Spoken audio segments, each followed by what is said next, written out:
सभी को very good afternoon. सभी स्टूडेंट्स को मेरे यहाँ पर उम्मीद कर रहा हूँ मेरी आवाज और विजुअल्स आप तक पहुंच रहे हैं। दोस्तों आइए प्रारंभ करें आज का सेशन आपके साथ। लास्ट वीकेंड पर हमने फ्राइडे तक हमने बात की थी आपके साथ, और फ्राइडे को हम बात कर रहे थे भारतीय अर्थव्यवस्था की कहानी के बारे में। एक 1947 से 2023 का कैसे ये पूरा इवॉल्व हुआ है, कैसे ये इसका विकास हुआ है अर्थव्यवस्था का। नेहरू के एरा से लेकर मोदी के एरा तक हमने बात करने का प्रयास किया था। हम पहुंच चुके थे 91 तक की कहानी पर, और काफी कुछ हमने उसमें से लिख भी लिया था। लिखेंगे बाद देखा हम बाद में करेंगे, बचा है जो। पहले आपसे बात करेंगे हम लोग 91 से 2023, इसको हम कैसे देखते हैं इस काल को, और ये जो नई चीजें आ रही हैं क्यों जरूरत है हमको यहाँ पर। क्या हम लोग तैयार हैं? एक बार चैट बॉक्स में बता दीजिए मुझे आप लोग कि हम लोग तैयार हैं। कहानी क्या है यहाँ पर देखिए। 91 तक हम लोग एक इकोनॉमी में आगे बढ़ रहे थे। भारत सरकार की कुछ पॉलिसीज थी। आप चाहें तो मैं पिछला सेट खोल देता हूँ आपके लिए, आसान हो जाएगा हमारे लिए। लास्ट क्लास हमारी जो हुई थी 13th को हुई थी ना, तो उसको अपन खोल लेते हैं, इससे अपना मालूम पड़ा अपन लोग कहाँ थे और कहाँ कितना काम हो गया था अपना। Okay, so where we are. Okay, लिखने काम भी हमारा हो गया था। 91 ने बात की थी वॉशिंगटन सहमति के बारे में, उसका दिल्ली सहमति में चर्चा हुई थी, और फिर एलपीजी हमने बात किया था। यहाँ तक हम लोग आ चुके थे।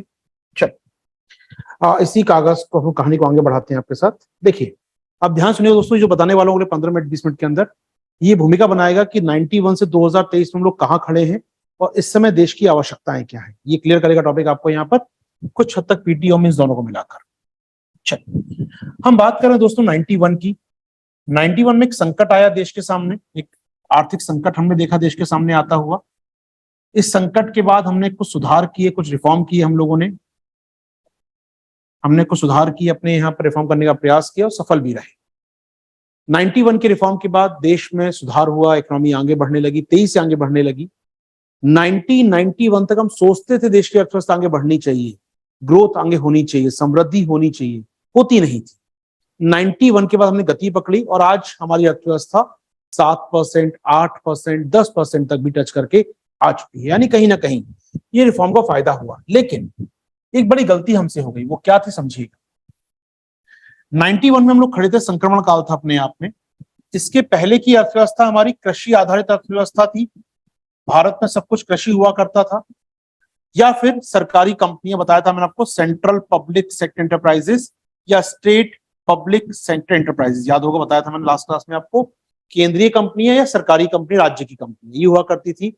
निजी निवेश बहुत कम हुआ करता था। ठीक है, या तो कुल मिला के कृषि कर रहे थे आप, या सरकार कंट्रोल था उद्योगों के ऊपर। तो उद्योग जो सेक्टर होता है अर्थव्यवस्था का, कंपनियां जो होती हैं वो सरकार के नियंत्रण में थे, और कृषि हमारे यहाँ किसान भाई कर रहे थे। ये स्थिति थी। 91 के बाद जो वॉशिंगटन सहमति बनी थी दुनिया में कि भैया मार्केट खोलिए, विदेशी निवेश को आने दीजिए, एलपीजी, उदारीकरण को अपना, ये सारी बातें हमने मान ली। हमने भी खोल दिया बाजार अपने लिए। अब सोचिएगा, मैं आपको एक कंडीशन ले चलता हूं। 91 में मेरा एक दोस्त है जॉन, जर्मनी में रहता है। ठीक है जनाब, जर्मनी में रहता है वो। अब भारत सरकार ने कहा जॉन भाई तुम इंडिया में आके निवेश कर सकते हो, खोल दिया मार्केट तुम्हारे लिए, आओ निवेश करो, जहां पैसा लगाना है लगाओ, उत्पादन तुम करो आराम से।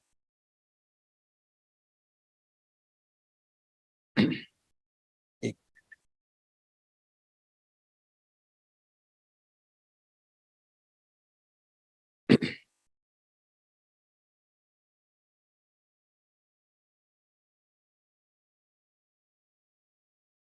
चलिए खोलता हूँ, चैटिंग खुल जाएगा।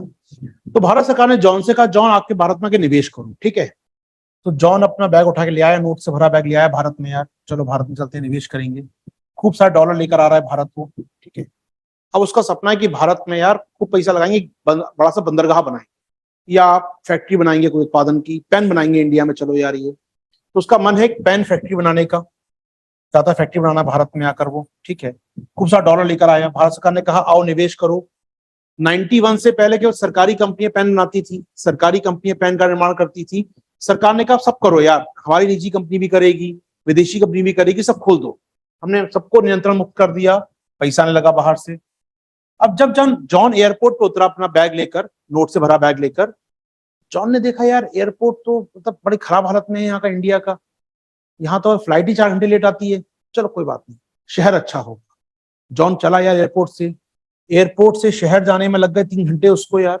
दिल्ली में पारा हवाई अड्डा है यार, या उतरा वो इंदिरा गांधी इंटरनेशनल एयरपोर्ट पे, वहां से उसको करोल बाग आने में 3 घंटे खराब हो गए उसके। तो यार 100 किलोमीटर की डिस्टेंस नहीं है, 20 किलोमीटर डिस्टेंस है। इस 20 किलोमीटर को पार करने में 3 घंटे लग गए। सड़कें खराब है भारत की, तो यार ट्रैफिक मैनेजमेंट नहीं है यहाँ कोई, तो उसका दिमाग खराब हो गया। कोई बात नहीं, फिर वो आके मुझसे मिला, मेरा पार्टनर था। मैंने कहा देखो जॉन भाई, पैसा लगाना है ना, तो चलो मैं आपके लिए फैक्ट्री की जगह देख रखी है मैंने आपकी, वहां चलते हैं। चला चलो चलते हैं।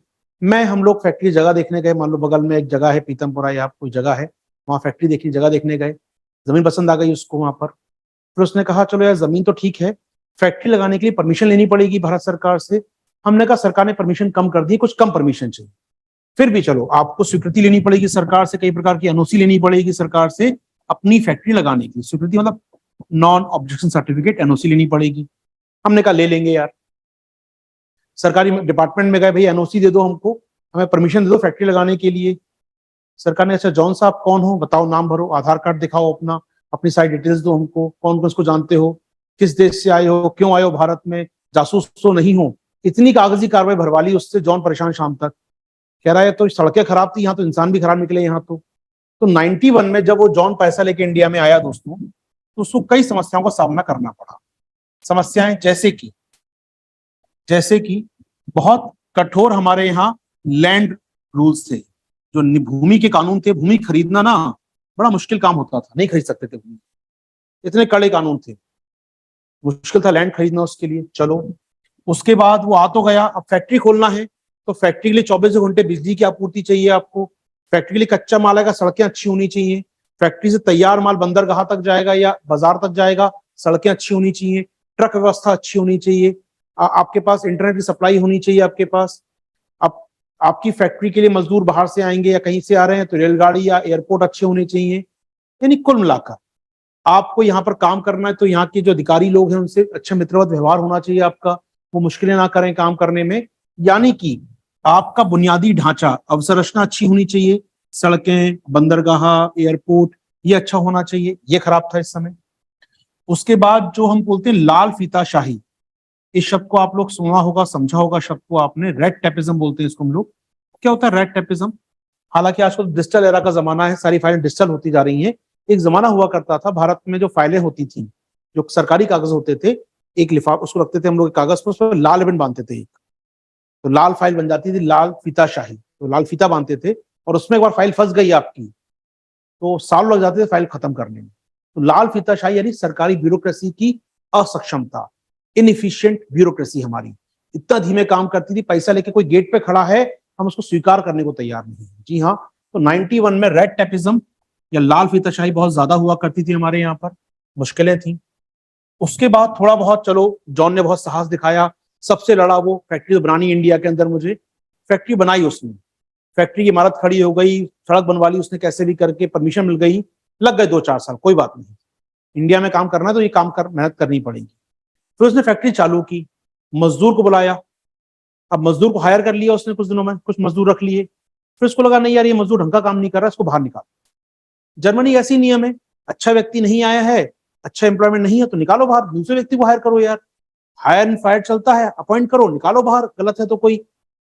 अब उसने हायर तो कर लिया, व्यक्ति को नियुक्ति दे दी, निकाला, वो यूनियन लेकर आ गया पूरी। कैसे निकालोगे नौकरी से मुझको यार, कर लो भारत में काम तुम्हें करना है तो। यानी भारत के श्रम कानून जो थे, लेबर लॉ जो थे, वो कहीं ना कहीं निजी कंपनियों के हित में नहीं थे। जी हाँ, तो भारत के श्रम कानूनों की बात आती है।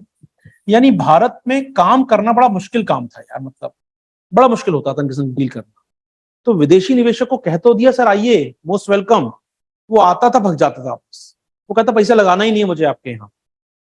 तो 91 के रिफॉर्म तो हुए भारत में, लेकिन इन रिफॉर्म का तात्कालिक परिणाम कुछ नहीं मिला, क्योंकि हमारे यहाँ बड़ी समस्या क्या थी, इंफ्रास्ट्रक्चर नहीं था, हमारे यहाँ कारोबारी करने की सुगमता नहीं थी, हमारे यहाँ श्रम कानून बड़े कड़े हुआ करते थे। तो 91 में कोई आया तो सही, बहुत लोग आए निवेश करने, सब चले गए, कोई रुका नहीं। ठीक बात, अब क्या करे भारत सरकार, चिंतित यार क्या किया जाए। अब सरकार कुछ कर भी नहीं सकती रातों रात को। एक और कमी भी थी, बता दूं मैं आपको, ये पे लिखवा दूं, कमी और थी। वो कमी ये थी कि जॉन को ना अपनी फैक्ट्री में काम कराने के लिए अच्छे इंजीनियर चाहिए थे, स्किलफुल लोग चाहिए थे, जो काम करना जानते हो फैक्ट्री में। अच्छा पेन बना सकते हो, अच्छी रिसर्च कर सकते हो पेन के ऊपर, तो उसको स्किलफुल लोग चाहिए थे, कुशल लोग चाहिए थे उसको। क्या ये कुशल लोग उसको मिल रहे थे भारत में? नहीं। भारत में पूरी श्रम बल, पूरी हमारी लेबर फोर्स, जितने भी लोग काम करने वाले हैं वो अकुशल है, नॉन स्किल है, अनस्किल्ड है, यानी उतनी स्किल नहीं थी जॉन को चाहिए, जितनी पर्याप्त दक्षता की आवश्यकता है उतना नहीं है, बाकी सारी चीजें हैं। चलो कोई बात नहीं।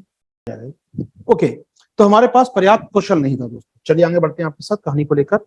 तो हुआ क्या दोस्तों, ये बहुत काम की बात है, 91 के बाद अगले कुछ सालों में जो भी निवेशक भारत आया वो इस परेशानी से रूबरू हो रहा था, भैया निवेश करने की जगह नहीं है भारत में, हमारे पास समस्याएं बहुत है। चलो, यानी फैक्ट्री खोलना मुश्किल भरा काम है, उद्योग बनाना मुश्किल भरा काम है। तो क्या किया, तो उन्होंने वो रास्ता चुना जो उनको आसान लगा। अब चूंकि इंडिया में मार्केट तो बड़ा है यार, लालच सबको है भारत के बाजार का, इतना बड़ा मध्यम वर्ग, इतने लोग ही जमे पैसा, इसको लूटना तो है, लेकिन यहाँ फैक्ट्री बड़ा मुश्किल काम है। तो फिर क्या किया जाए? काम वो किया जाए जो इसमें कम से कम आपको सरकार से भिड़ना पड़े, काम वो किया जाए जिसके लिए कम से कम इंफ्रास्ट्रक्चर लगाना पड़े, काम वो किया जाए जिसके लिए पर्याप्त कौशल भारत में मिल जाए आपको। चलिए, तो यहां पर हमारा आता है फिर यहां पर तस्वीर में सर्विस सेक्टर, सेवा क्षेत्र। जैसे कि समझो, सामान्य सी बात में करूं, अगर आपको एक पेन बनाने की फैक्ट्री खोलनी है तो आपको बहुत अवसंरचना देखनी पड़ेगी, सड़कें देखनी पड़ेगी, पावर सप्लाई होती रहे अच्छी आपके पास, आपको वहां पर ब्यूरोक्रेसी देखनी पड़ेगी, बिल्डिंग बनानी है, बहुत सारी लेबर आएगी वहां पर, बहुत कच्चा माल आएगा, ट्रक ड्राइवर से बात करनी, बंदरगाहों पे माल बेचना है, बहुत और डील करना पड़ेगा। वहीं आपको अगर एक आईटी सॉफ्टवेयर कंपनी खोलनी है या एक बीपीओ, समझते हो बीपीओ, बिजनेस प्रोसेसिंग आउटसोर्सिंग करना है आपको, तुलनात्मक आसान काम है।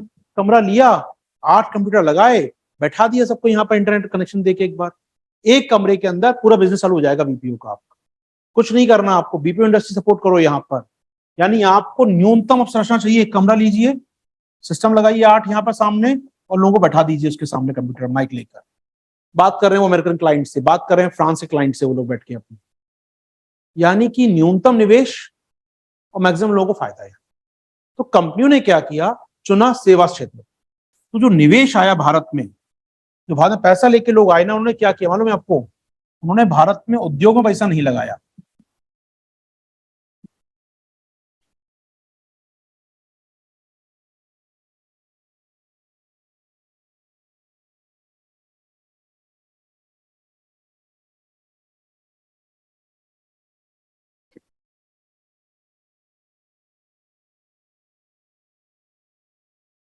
ठीक है मैं चैट देख पाऊंगा आपका। उन्होंने भारत में उद्योग में पैसा नहीं लगाया दोस्तों, उन्होंने क्या किया, भारत में सर्विस सेक्टर में पैसा लगाया। अब इससे हुआ क्या, अब तक हमारे देश में इतने लोग खेती करते थे, खेती से थोड़ी बहुत इनकम आती थी, अब कंपनी आई बाहर से, पैसा लगाया, इवन जो हमारे इंजीनियर्स पढ़ने 80s 90s में अमेरिका चले गए थे, मूर्ति साहब, वो नंदन नीलकर्णी साहब, जो पढ़ने अमेरिका गए थे, काम किया वहां पर कुछ सॉफ्टवेयर कंपनीज में, वो आ गए वहां से पैसा लेकर, वहां से इन्वेस्टर्स को लेकर अपने साथ, भारत में आके सॉफ्टवेयर कंपनी बनाई। इन्फोसिस का नाम देखिए आप, विप्रो का नाम देखिए, बहुत सारी कंपनी मिलेंगी आपको इंडिया में लॉन्च हुई उस समय सॉफ्टवेयर फर्म्स। ये कौन लोग थे? जो अमेरिका से पढ़ लिख कर आए थे, अमेरिका में जॉब करके आए थे, या अमेरिकन निवेशक थे जो भारत का सेवा क्षेत्र को देख रहे थे, फायदे का सौदा है। तो भारत में क्या हुआ दोस्तों, अवसंरचना की कमी थी, कई और मुश्किलें थी साथ में, तो भारत में उद्योग तो नहीं पनपे, जो पैसा इंडस्ट्री बनना था, मैन्युफैक्चरिंग होनी थी, वो तो नहीं हुई, हो क्या गया, सेवा क्षेत्र बढ़ गया। इसका नुकसान क्या हुआ, फायदा क्या, उसको जानना बहुत जरूरी है। आज हम उसी शराब से आज भी जूझ रहे हैं हम लोग। आमतौर पे किसी भी अर्थव्यवस्था में क्या होता है दोस्तों, कोई भी आप ब्रिटेन में जाइए, आप अमेरिका में जाइए, जापान में जाइए, किसी भी विकसित अर्थव्यवस्था में जाइए, इवन चीन में जाइए, किसी भी आप विकसित अर्थव्यवस्था में जाएंगे, एक फ्लो होता है। पहले लोग खेती करते हैं, कृषि करते हैं, ठीक है, अधिकतर लोग खेती, ध्यान सुनिएगा इस बात को, अधिकतर लोग खेती कर रहे हैं, मतलब देश का 90% श्रमिक जो है वो खेती कर रहा है, कृषक है, ठीक है, 90% लोग कृषि कर रहे हैं, इकोनॉमी यहीं से आ रही है। फिर क्या होता है, तकनीकी उन्नयन होता है, तकनीकी विकास होता है देश के अंदर, तकनीक पनपती है, कृषि में तकनीकें आ जाती हैं, टेक्नोलॉजी का प्रयोग लगता है कृषि में, तो कृषि को उतना ही उत्पादन करने के लिए कम लोग चाहिए। पहले मान लो 90 लोग काम कर रहे थे, 10 किलोग्राम या 100 किलोग्राम अनाज पैदा कर रहे थे, अनाज पैदा हो रहा था 100 किलोग्राम, 90 लोग या 90% काम कर रहे थे। तकनीक आ गई। अब कृषि में क्या हुआ, काम कर रहे हैं 50 लोग, 50%, अनाज हो रहा है वो 120 किलो या ज्यादा अनाज पैदा कर रहे हैं। अब क्योंकि तकनीक का प्रयोग आ गया, आपके ट्रैक्टर्स आ गए, आपके पास पानी के लिए मशीनें आ गई, ट्यूबवेल आ गया, कम लोग काम करने की आवश्यकता है। यानी क्या हुआ, जो ये 40 लोग फ्री हुए, अब उनके पास काम नहीं है करने के लिए, कोई काम नहीं, बेरोजगार हो गए वो, कृषि में कोई काम नहीं है, यानी लेबर फ्री हो गई, कृषि से लेबर फ्री हो गई, इनको काम चाहिए। क्योंकि तकनीक ना केवल कृषि में आएगी, तकनीक में फैक्ट्री भी बनेंगी बहुत सारी, आपकी फैक्ट्री बनना चालू हो गई, और फैक्ट्री को लेबर चाहिए होती है, सस्ती लेबर चाहिए होती है। तो ये 40 लोग जो फ्री हुए हैं ना, ये जाते हैं फैक्ट्रीज में काम करने के लिए, थोड़ा सा काम करेंगे, सामान उठाने का काम करेंगे, अकुशल काम करेंगे, थोड़ा बहुत फैक्ट्री में काम करना चालू करेंगे। तो यहाँ पर ये 40 लोग फैक्ट्री में जाएंगे अब, यानी इसको कहते हैं हम लोग कृषि की जो सरप्लस लेबर होती है, कृषि में जो अधिशेष श्रमिक होता है, वो कहाँ जाता है, फैक्ट्री में जाता है काम कर। तो फैक्ट्री उत्पादन करती है, सामान बनाती है यहाँ पर, अच्छा, अर्थव्यवस्था और बढ़ने लगी। अब होता क्या है, फैक्ट्री में काम कर रहे हैं लोगों की आय बढ़ रही है अल्टीमेटली। अब वही काम पहले 90 लोग छोटा सा काम कर रहे थे, अनाज कर पैदा करते, 90 लोग क्या कर रहे हैं, अनाज भी ज्यादा पैदा कर रहे हैं और उत्पादन भी कर रहे हैं फैक्ट्री के अंदर जाकर, यानी उत्पादन ज्यादा हो रहा है, लोगों की इनकम बढ़ चुकी है। अब इनकम बढ़ गई तो उनको सेवाएं चाहिए, अच्छी एजुकेशन दो यार, फिल्म दिखाओ मुझे बैठ के यहाँ पर, मनोरंजन करो मेरा यहाँ पर। अच्छा, मैं काम करूंगा तो मेरे घर में काम करने के लिए कोई चाहिए मुझे, मैं अगर व्यस्त हूं तो मुझे ड्राइवर चाहिए काम करने के लिए, अपनी गाड़ी चलाने के लिए, मैं बाहर रहूंगा तो मुझे माली चाहिए अपने घर में काम करने के लिए।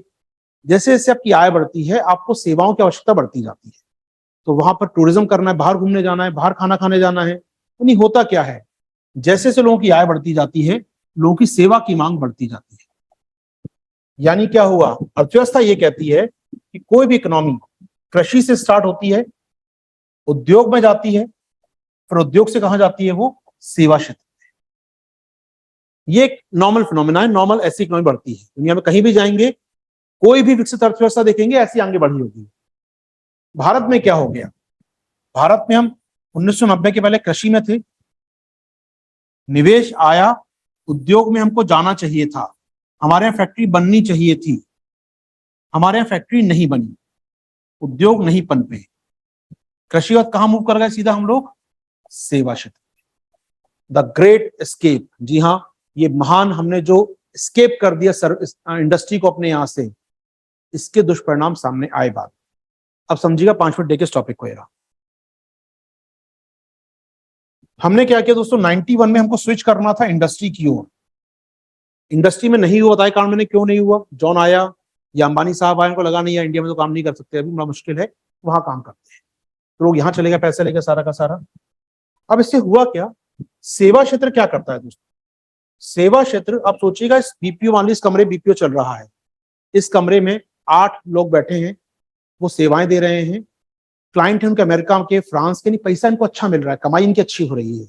यानी कि सेवा क्षेत्र रोजगार कम दे रहा है, रोजगार कम दे रहा है, आय काफी अच्छी है लोगों की, इनकम काफी अच्छी है, यहाँ कम लोगों की ज्यादा आय है, ठीक है। यानी ये बीपीओ समझिएगा, ये 10 बीपीओ ना दी इस प्रकार के, तो ये 10 बीपीओ मान लीजिए 1 लाख का बिजनेस करते हैं, 10 बीपीओ 80 लोगों को रोजगार देते हैं, एक बीपीओ मान लो 8 लोग काम करते हैं, तो 80 लोगों को आप रोजगार दे रहे हैं, और वो 80 लोग 1 लाख रुपए पर डे पैदा करते हैं, ठीक है। वहीं आप सोचिएगा, खेती में 1 लाख रुपए का अनाज पैदा करने के लिए आपको पहली बात तो 20 लोगों को रोजगार देना पड़ता है, या 20 लोगों को रोजगार मिलता है इससे कहीं ना कहीं। लेकिन इससे होता क्या है, या 8 लोग काम कर रहे हैं, केवल 8 लोग काम कर रहे हैं और 1 लाख का सामान पैदा कर रहे हैं, तो 8 लोगों बटेगा 1 लाख रुपया, ये 8 लोगों को मिलेगा 1 लाख रुपया, यानी सबकी आय अच्छी हो गई। यहाँ ये 1 लाख पैदा को 20 लोगों में बटेगा, तो यहाँ आय सबकी कम हो गई।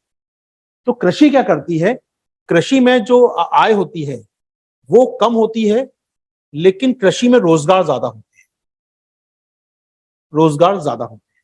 सेवा में आय बहुत ज्यादा होती है, रोजगार कम होते हैं। अब इस बात को समझिए थोड़ा सा प्रैक्टिकल होकर, यानी कि कुछ लोगों की इनकम बहुत ज्यादा है और अधिकतम लोगों की इनकम बहुत कम है। यानी हो क्या रहा है, हमारे यहाँ जो कृषि में काम कर रहे हैं वो अल्टीमेटली मैं कहूँ अगर तो गरीब हैं, और जो सेवा क्षेत्र में काम कर रहे हैं उनकी स्थिति तुलनात्मक अच्छी है, वो अमीर वर्ग है देश का। समझाने के लिए जनरल सेंस में समझिएगा, यानी इस बदलाव ने, द ग्रेट एस्केप ने क्या किया, देश में असमानता पैदा कर दी। जो सर्विस सेक्टर का लाभ उठा सके वो ऊंचे पायदान पे आ गए, अर्थव्यवस्था में ऊंचे आ गए, आय का स्तर ऊंचा हो गया। तो जो लाभ नहीं उठा पाए, जो कृषि में ट्रैप होकर रह गए, वो गरीब रह गए। इससे देश में आर्थिक असमानता पैदा हुई। इकोनॉमिक ये जो डिस्क्रिमिनेशन पैदा हुआ है, ये हमारे यहाँ पर डिफरेंशिएशन पैदा हुआ है, अमीर और गरीब का अंतर जो पैदा हुआ है देश में, इसका बड़ा योगदान इस 91 के द ग्रेट एस्केप से हुआ। और ना केवल अमीर गरीब का अंतर दोस्तों, ये लोगों की आय का अंतर है। इसने जो हम कहते हैं ना भारत और इंडिया का अंतर, कई बार ये वो डिबात नहीं जो चल रहा है पिछले कुछ समय से, वो नहीं, एक इंडिया और भारत बोलते हैं हम लोग कई बार। इंडिया मतलब वो भारत जिनके पास आय अच्छी है, भारत अभी भी गांव में रहता है, भारत आज भी लाइन में लगता है, भारत वो है जो आज भी पिछड़ेपन का शिकार है, भारत वो है जिसकी आय अभी भी कमजोर है। जी हाँ, तो निश्चित तौर पे जो इंडिया और भारत का जो अंतर है, जो शाब्दिक अंतर नहीं बोल रहा हूं मैं यहाँ पर, भावनाओं को थोड़ा समझिएगा इसके पीछे जो है यहाँ पर, कि इंडिया भारत क्या नाम रखा जाए, वो नहीं है ये। इंडिया भारत का मतलब है यहाँ पर डिजिटल डिवाइड की बात करते हैं कई बार।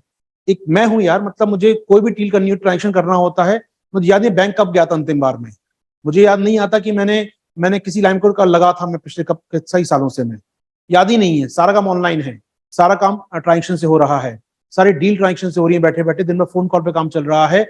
एक व्यक्ति, एक अकेला व्यक्ति यहां खड़े होकर हजारों लोगों को सेवा दे रहा है, उसकी इनकम का स्तर क्या होगा? वहीं हजारों लोग दिन रात खेती में काम करते होंगे तब उनकी इनकम उतनी होती है। आय का स्तर बहुत अंतर आ गया। जी हाँ, ये अंतर पैदा हुआ 91 से लेकर 2023 के बीच में। और यही अंतर था जो आपको दिख रहा था भारत में कब, जब कोविड चालू हुआ। कोविड चालू हुआ, आपने वो तस्वीरें देखी होंगी, भारत का बहुत बड़ा मजदूर वर्ग अपने शहर से गांव जाने को मजबूर था, लॉकडाउन में घर जाने को मजबूर था, उसकी आय का कोई साधन नहीं है। वहीं कुछ ऐसे वर्ग थे देश के अंदर जो अपनी इनकम को बढ़ा रहे थे कई गुना, दुनिया के सेकंड थर्ड सबसे अमीर व्यक्ति बन रहे थे, शेयरों के दाम बढ़ रहे थे बैठे बैठे, यानी अमीर और अमीर हो रहा था, गरीब और गरीब हो रहा है। यह असमानता बढ़ाई है हमारे इस 91 के क्राइसिस ने। तो 91 के बाद जो बदलाव आया भारत में, वो बदलाव बहुत क्लियर था। बदलाव क्या था? ग्रोथ तो हो रही है, समझिएगा। पहले हम पैदा कर रहे थे कितना अनाज, पहले हम पैदा कर रहे थे दोस्तों, पीछे हम देखा यहाँ पर, पहले हम पैदा कर रहे थे 100 किलो अनाज पैदा कर रहे थे। मान लो 1 किलो का दाम 10 रुपए था, तो हम 1000 रुपए का उत्पादन कर रहे थे कुल मिलाकर। आज 120 किलो तो अनाज ही पैदा कर रहे हैं, 1200 रुपए तो ये पैदा कर रहे हैं हम लोग, और प्लस पैन बना रहे हैं अलग से उसके ऊपर, वॉट एवर जो भी अमाउंट हो गया। यानी अब ज्यादा पैदा हो रहा है, इस समय ज्यादा उत्पादन हो रहा है देश के अंदर पहले के मुकाबले, यानी उत्पादन तो ज्यादा हो रहा है, ग्रोथ तो ज्यादा है, लेकिन क्या लोगों की आय बढ़ रही है? क्या लोगों की इनकम बढ़ रही है? कुछ सब लोगों की नहीं। तो इससे हम क्या कहते हैं समझिएगा, देश में समृद्धि तो हो रही है 91 के बाद, देश में उत्पादन तो बढ़ रहा है 91 के बाद, देश में सेवा क्षेत्र बहुत अच्छा बढ़ रहा है 91 के बाद, लेकिन क्या ये कन्वर्ट हो रहा है सभी लोगों के विकास में? क्या सभी लोगों का विकास हो पा रहा है? तो कहते हैं समावेशी विकास, इंक्लूसिव डेवलपमेंट। क्या सभी लोगों का विकास हो रहा है? क्या सभी की आय बढ़ रही है? क्या सभी को रोजगार मिल रहा है? आप कहेंगे नहीं, ऐसा नहीं हो रहा। जो गांव से फ्री हुए युवा हैं, जो हमारी यूथ है जो गांव के अंदर रहती है, वो खेती छोड़ रही है। क्या खेती छोड़कर हर किसी को बीपीओ में काम मिल गया है? क्या हर कोई सेवा सेक्टर का लाभ उठा पा रहा है? यानी 91 के बाद क्या हुआ, हमारे यहाँ बेरोजगारों की संख्या बढ़ती चली गई है लगातार। बेरोजगार संख्या 91 में देश की आबादी का 3% बेरोजगार थे, आज वो अनुपात 8% के ऊपर जा चुका है। यानी कि 91 के बाद समृद्धि तो अच्छी हुई है, लेकिन रोजगार उतने नहीं बढ़े हैं, या मैं कहूं बेरोजगारी बढ़ गई है, ऐसा मैं कह सकता हूं, बेरोजगार बढ़ गए हैं। इसे हम लोग अपनी इस महान ग्रोथ गाथा में कहते हैं जॉबलेस ग्रोथ, नौकरी विहीन समृद्धि। यूपीएससी का फेवरेट टॉपिक है, हर 2 साल बाद क्वेश्चन आना ही है, इस पर गारंटी उठा के देख लीजिए, 2011 से लेकर अब तक देख लीजिए पेपर उठा के, ऑल्टरनेट ईयर में क्वेश्चन देता है वो, नौकरी विहीन समृद्धि क्या है, कम आय वाली समृद्धि क्या है, भारत में लोग तो हैं लेकिन रोजगार नहीं है, बार बार पूछ रहा है, क्योंकि समस्या हम दो चार हो रहे हैं डेली। जी हाँ, तो भारत में इस प्रकार की समृद्धि को जो 91 के बाद मिली हमको, समृद्धि तो हो रही है, ग्रोथ तो हो रही है, लेकिन रोजगार नहीं आ रहे हैं, या उतनी गति से नहीं आ रहे जो आने चाहिए थे। देश में हर साल लगभग 1 करोड़ लोग जुड़ जाते हैं काम के तलाश में, जॉब मांगने के लिए। हर साल 1 करोड़ लोग जुड़ जाते हैं आपके यहाँ। जॉब कितने क्रिएट होते हैं? 10 से 12 लाख, 15 लाख, हार्डली 20 लाख। आप सुने पीएम साहब को, पीएम साहब ने 2 साल पहले कहा था, कोरोना काल में, मुझे याद है कि 21 में कहा था कि 2024 तक भारत सरकार 10 लाख जॉब क्रिएट करेगी। 3 सालों में 10 लाख जॉब क्रिएट करेगी। कितने वो मुझे नहीं मालूम, रिटर्न नहीं है मेरे पास अभी कोई, लेकिन हाँ 3 साल में 10 लाख क्रिएट करेंगे, ये बड़ी बात है अपने आप में। 3 साल में 3 करोड़ लोग जुड़ चुके होंगे आपकी लेबर फोर्स में, और सरकार क्रिएट कर रही है 10 लाख जॉब। तो क्या 2 करोड़ 90 लाख जॉब हमारे प्राइवेट सेक्टर पैदा करेगा? क्या कर पाएगा वो? शायद नहीं। तो भारत में बेरोजगारी बढ़ रही है, दो राय नहीं है, नौकरी विहीन समृद्धि बढ़ रही है। तो यूपीएससी 12 फोकस करता है कि हम क्या करें, कैसे रोजगार दें लोगों के लिए। चलिए, तो मुझे मालूम पड़ गया, एक प्रकार से मेन क्लियर हो गया कि देश में हम लोग क्या सामना कर रहे हैं इस समय, नौकरी विहीन समृद्धि का। समृद्धि है क्योंकि पहले 100 रुपए का उत्पादन होता था हमारे यहाँ पर, आज हम 500 रुपए का उत्पादन कर रहे हैं, दो राय नहीं है, बिल्कुल हो रहा है 500 रुपए का उत्पादन। 5 गुना हो गई हमारी अर्थव्यवस्था, दुनिया की 5वें नंबर की बड़ी अर्थव्यवस्था बन गए हम लोग। लेकिन क्या उतने रोजगार पैदा किए? यहाँ 100 रुपए का पैदा होता था काम, 20 लोगों को रोजगार मिलता था। यहाँ 500 रुपए का होता है, 5 गुना, तो 100 लोगों को रोजगार मिलना चाहिए था। क्या 100 रुपए लोगों को रोजगार मिल रहा है यहाँ पर? यहाँ रोजगार मिल रहा है 30 लोगों को। आप सोचिएगा, अर्थव्यवस्था 5 गुना हो गई, रोजगार 5 गुना नहीं होगा, 1 गुना भी नहीं हुआ। इसका मतलब क्या है? हम ग्रोथ तो कर रहे हैं, रोजगार नहीं दे रहे हैं। इसे हम कहते हैं रोजगार विहीन समृद्धि, जॉबलेस ग्रोथ या रोजगार विहीन समृद्धि। समृद्धि देख लीजिएगा, जॉबलेस ग्रोथ। और यूपीएससी का बहुत इंपॉर्टेंट टॉपिक है दोस्तों, जॉबलेस ग्रोथ के बारे में आऊंगा, इस पर टॉपिक पर बात करने। कई लोग मानते हैं, ये विवाद है पूरा पूरा देश में, पूरी विवाद चल रहा है हमारे यहाँ। कई लोग मानते हैं नहीं, जॉबलेस ग्रोथ नहीं है, जॉब तो है हमारे यहाँ, जॉब तो है हमारे यहाँ, उतने जॉब नहीं मिल रहे हैं, या वो जॉब नहीं मिल रहे हैं जिसके आप सक्षम हैं। मान लीजिए मैं एक टैलेंटेड पर्सन हूं, मैं स्किलफुल पर्सन हूं, और मुझे लगता है कि मुझे पर डे इतना जॉब मिलना चाहिए, मान लीजिए 50,000 या 60,000 मुझे महीने का जॉब मिलना चाहिए, ऐसे मानता हूं। एक पढ़े लिखे ग्रेजुएट, पीजी, डॉक्टरेट व्यक्ति की सैलरी इतनी होनी चाहिए, ठीक है। अब उसकी सैलरी उम्मीद कर रहा है वो 60,000 हो महीने की, इतना तो कमाए कम से कम यार, कम से कम वो, तब भी गरीबी रेखा माना जाएगा हमारे, तो कह सकते हैं 8 लाख से कम होगी तब भी सैलरी उसकी है, 8 लाख से कम मतलब ईबीसी में आएगा तब भी वो, वॉट एवर 60-70 है मान लीजिए सैलरी होनी चाहिए उस व्यक्ति की। अब आगे बढ़े, अब उसको मिलता है जॉब, कितना कर रहा है वो? 18 से 20 हजार रुपए का जॉब कर रहा है, वो जॉब कर रहा है 18 से 20 हजार का। तो जॉबलेस नहीं है व्यक्ति, जॉब तो आपको लिखे करता हुआ व्यक्ति, वो जॉब कर रहा है, लेकिन क्या वो ट्रू जॉब कर रहा है? कई बार कहते हैं जॉबलेस ग्रोथ, या कहते हैं लेस जॉब ग्रोथ। ग्रोथ है, जॉब कम पैदा हो रहे हैं। तो जॉबलेस हो जाता है कि रोजगार पैदा ही नहीं हो रहे, रोजगार पैदा हो रहे हैं, लेकिन समस्या क्या है?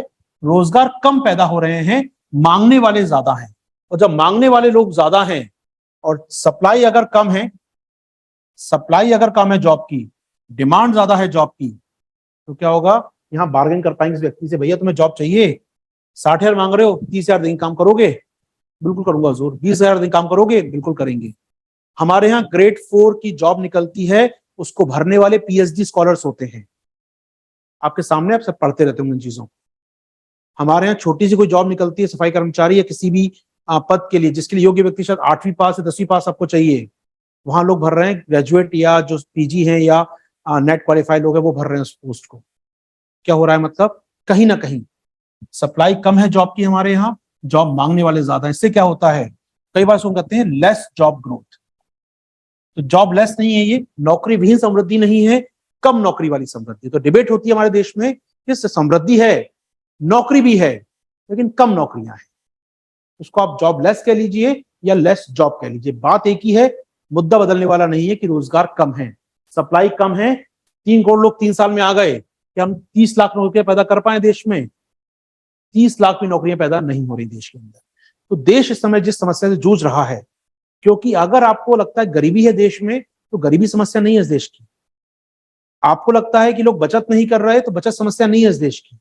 समस्या ये है कि हमारे पास रोजगार नहीं है, क्योंकि अगर याद करें पहली क्लास, निवेश से होता है उत्पादन। याद है पहला वाला फ्लो चार्ट, मैंने कहा था उसको याद कर लो हमेशा के लिए।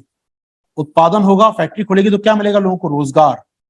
रोजगार मिलेगा तो क्या होगा? लोगों की आय में वृद्धि।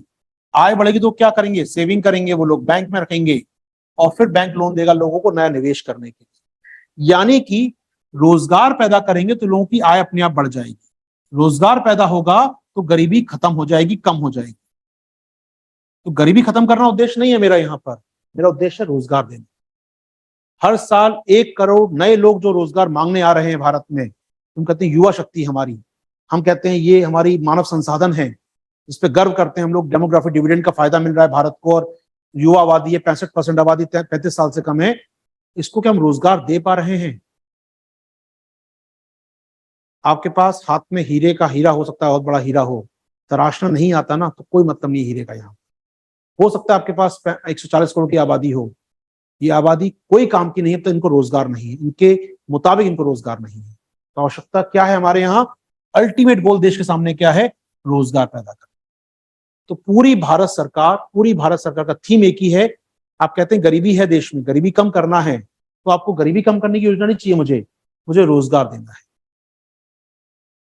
पीएम साहब के शब्दों में, हमें रेवड़ी कल्चर नहीं देना, रेवड़ी संस्कृति नहीं चाहिए कि फ्री ये दे दें, फ्री वो दे दें, गरीबी खत्म हो जाएगी। टीवी ले जाओ, मिक्सी ले जाओ, लैपटॉप ले जाओ, टैब ले जाओ, गरीबी उससे कम नहीं होगी। हमें व्यक्ति को सक्षम बनाना होगा, हमें व्यक्ति को एम्पावर्ड करना होगा, उसके नौकरियां बनानी होंगी जिससे सक्षम व्यक्ति जाके नौकरी करे, रोजगार मिलेगा, अपने आप आय बढ़ जाएगी, उसकी गरीबी अपने आप खत्म हो जाएगी। तो एक डिबेट देश में समय ये चल रही है कि हमें लोगों को फ्री बांटना चाहिए, हमें लोगों को फ्री बांटिए, आय वाय नहीं बढ़ रही कोई बात नहीं, छोड़िए, आपकी गरीबी है ना, हम गरीबी हम खत्म कर देंगे, फ्री में ये ले जाओ, फ्री में वो ले जाओ, फ्री ये ले जाओ, गरीबी खत्म हो जाएगी। एक पक्ष कहता है नहीं नहीं जनाब ये गलत बात है, आप लोगों को एम्पावर्ड करो यार, उनको स्किलफुल करो, उनको कौशल वाला बनाओ, रोजगार के अवसर पैदा करो, अपने आप गरीबी खत्म हो जाए। तो अल्टीमेटली गरीबी खत्म करना उद्देश्य है। तो किस प्रकार से गरीबी खत्म? या तो आप उनको फ्री भी कल्चर दो, रेवड़ी संस्कृति दो, या लोगों को स्किलफुल करो, कुशल बनाओ, रोजगार के अवसर पैदा करो, गरीबी खत्म। ये हमारे देश में डिबेट का विषय बना हुआ है। चलिए, ये डिबेट है अगर मैं कहूं तो मुझे रोजगार क्रिएट करना, बीइंग अ इकोनॉमिस्ट, बीइंग अर्थशास्त्री, मेरे पास मुद्दा है रोजगार क्रिएट करना। अब कैसे होगा रोजगार? 91 से हम प्रयास कर रहे हैं, हमने सोचा उदारीकरण अपनाएंगे, जॉन पैसा का बैग लेके आएगा भारत में भरा हुआ, फैक्ट्री बनाएगा, रोजगार पैदा करेगा। हमें लगा, ऐसा हमको लगा कि निवेश आएगा, जॉन ही आएगा, निवेश लेकर आएगा अपने साथ, बड़ा पैसा लेके आएगा, अंबानी पैसा लेकर आएंगे, भारत में पैसा लगाएंगे, भारत में ये लोग, और देश में उत्पादन होगा और रोजगार आ जाएंगे। वो आए तो सही पैसा लेकर, पैसा लगाया भी उन्होंने, उत्पादन भी हुआ, उत्पादन जीडीपी बढ़ी, समृद्धि बढ़ी, लेकिन उतने जॉब पैदा नहीं तो होने चाहिए। तो समस्या क्या हो गई? अगर यहाँ फैक्ट्रीज बनती, अगर देश में विनिर्माण, उसको कहते हैं मैन्युफैक्चरिंग, चीजों का निर्माण होता, कृषि से सेवा में न जाकर कृषि से उद्योग में सेवा में जाते, तो शायद बेहतर होता। आज चीन आपके सामने एग्जांपल है। 1976 में चीन एक कृषि अर्थव्यवस्था था, 1976 तक। डेंग ज़ियाओपिंग ने क्या किया? डेंग ज़ियाओपिंग आए, उन्होंने कहा नहीं यार, चीन को थोड़ा सा मुझे इंडस्ट्रियल लाना है, निवेश आने दो, निवेश बढ़ने दो। सरकार ने खुद ने निवेश किया, विदेशी निवेश, चीन उस समय बंद अर्थव्यवस्था था, उन्होंने कहा ठीक है आने दो विदेशी निवेश को, करने दो, सहूलियत देंगे, काम करने दो। आज 20, 30, 40 साल बाद दुनिया का 25% उत्पादन चाइना के अंदर होता है। आप जिस कैमरे से मुझे देख रहे हैं, मोबाइल से मुझे देख रहे हैं, उस मोबाइल की एक चिप मेड इन चाइना होगी, तोड़ के मत देखिएगा। इन पॉइंट बाद जिस कैमरे से मैं ले पा रहा हूँ, कैमरा मेड इन चाइना होगा। ये बोर्ड मेरे पीछे का, ये बोर्ड मेड इन चाइना होगा। दुनिया में 25% साइकिल्स चाइना बनती है। लिथियम बैटरी, आजकल जो ईवी का इतना बड़ा कल्चर है अपने आसपास, लिथियम बैटरी का 80% मार्केट चाइना का है। इस बात को झुटला नहीं सकते, फैक्ट है ये सामने आप। तो वो जो काम किया सरकारों ने, उनके यहाँ भी कुछ कमियां थी, लेकिन उस पर ध्यान दिया उन्होंने, अवसंरचना बनाई, अपना पूरा सरकार ने सपोर्ट किया इंडस्ट्री को, और क्या हुआ, कृषि शिफ्ट कर गया पूरा का पूरा इंडस्ट्री की। और वहां पर अब बढ़ रहा है सेवा क्षेत्र, वहां अब बढ़ रही है सेवाओं की मांग, खूब रिसर्च हो रहे हैं, वहां पर अनुसंधान हो रहे हैं, यूनिवर्सिटी में बच्चे पढ़कर खूब रिसर्च कर रहे हैं। फोकस है, अगर हम बात करें तो चीन जो बढ़ रहा है, तो कृषि से गया वो इंडस्ट्री में, और इंडस्ट्री से बढ़ रहा है सर्विस सेक्टर या सेवा क्षेत्र में। कृषि से गया वो उद्योग में, और उद्योग से अब जा रहा है वो सेवा क्षेत्र। तो ये सस्टेन करती है, ये ग्रोथ सतत होती है, मजबूत कदम है। हमारी गलती क्या हुई, हम कृषि चले गए, सेवा क्षेत्र में सीधे सीधे उद्योग छूट ही गया। आज सोचिएगा यार, मतलब देश में आपको कुछ छोटा साउंड नहीं चाहिए, मतलब चाइना से बन के आता है, बाहर से बन के आता है। आप कोल्ड ड्रिंक पीते हैं यार, वो कंपनी विदेशी कंपनियां हैं। आपको लगता है फ्लिपकार्ट इंडियन कंपनी, भूल जाइए, फ्लिपकार्ट विदेशी कंपनी है, उसका मालिक बैठा है वॉलमार्ट बाहर अमेरिका में। हमारे उत्पादन करते ही नहीं जना हम तो, कुछ छोटा साउंड बाहर से मंगाना पड़ता है हमको। दवाइयां, आपको लगता है दवाइयां देश में बनती हैं इतनी सारी, वो वैक्सीन बनी इंडिया बनी होगी, उसका कच्चा माल एपीआई बाहर से मंगाते हैं हम लोग। कुछ है हमारे पास, उत्पादन ही नहीं करते हम लोग यार। जितनी बड़ी अर्थव्यवस्था हमारी हो सकती है, जितना उत्पादन हम कर सकते थे, जितनी फैक्ट्री हमारे यहाँ हो सकती थी, कुछ नहीं था। मोबाइल फोन 2-4 साल में बनना चालू हो गए यार। 2018-19 तक भारत में मोबाइल बनते ही नहीं थे, सारे मोबाइल विदेशों से आते थे। इलेक्ट्रॉनिक सामान की बड़ी मार्केट थी, सब विदेशों से आ रही है। हमारे यहाँ के खिलौने सब चाइनीज खिलौने हम यूज कर रहे हैं। मैन्युफैक्चरिंग यार कर सकते हैं, बच्चे 30 करोड़ आबादी बच्चों की, खिलौने चाहिए खेलने के लिए, चाइना से आ रहे हैं सारे खिलौने। यहाँ अभी दिवाली आने वाली, आपके जो आसपास दीप बत्ती जलते हैं, आपको दिखता हो कैंडल जलते हुए, वो सब कहां से, चाइना से बन के आ रहे हैं। दैट शोज ये समस्या क्या है। चाइना काफी आगे चला गया यहाँ पर, और हम यहाँ फोकस करने लगे। इसका फोकस का असर क्या हुआ, आज भारत दुनिया में सॉफ्टवेयर ताकत है। दुनिया में सॉफ्टवेयर ताकत भारत में कोई दो राय नहीं है। दुनिया में डंका बजता है भारतीय सॉफ्टवेयर इंजीनियर्स का, भारत के सॉफ्टवेयर इंडस्ट्री का। लेकिन समस्या क्या है, ये जॉब क्रिएट नहीं कर पाती। तो आपको तय करना है कि कम लोगों को जॉब देके अर्थव्यवस्था को बड़ा करना है। ध्यान सुनिएगा, अभी हमको तय करना है कि थोड़े से लोगों को जॉब देकर अर्थव्यवस्था बड़ी करनी है, या अधिकतम लोगों को जॉब देकर अर्थव्यवस्था का आकार बड़ा करना है। सीधी बात है। हम जानते हैं इतनी बड़ी आबादी है, रोजगार नहीं देंगे मुश्किल हो जाएगी, अराजकता फैल जाएगी।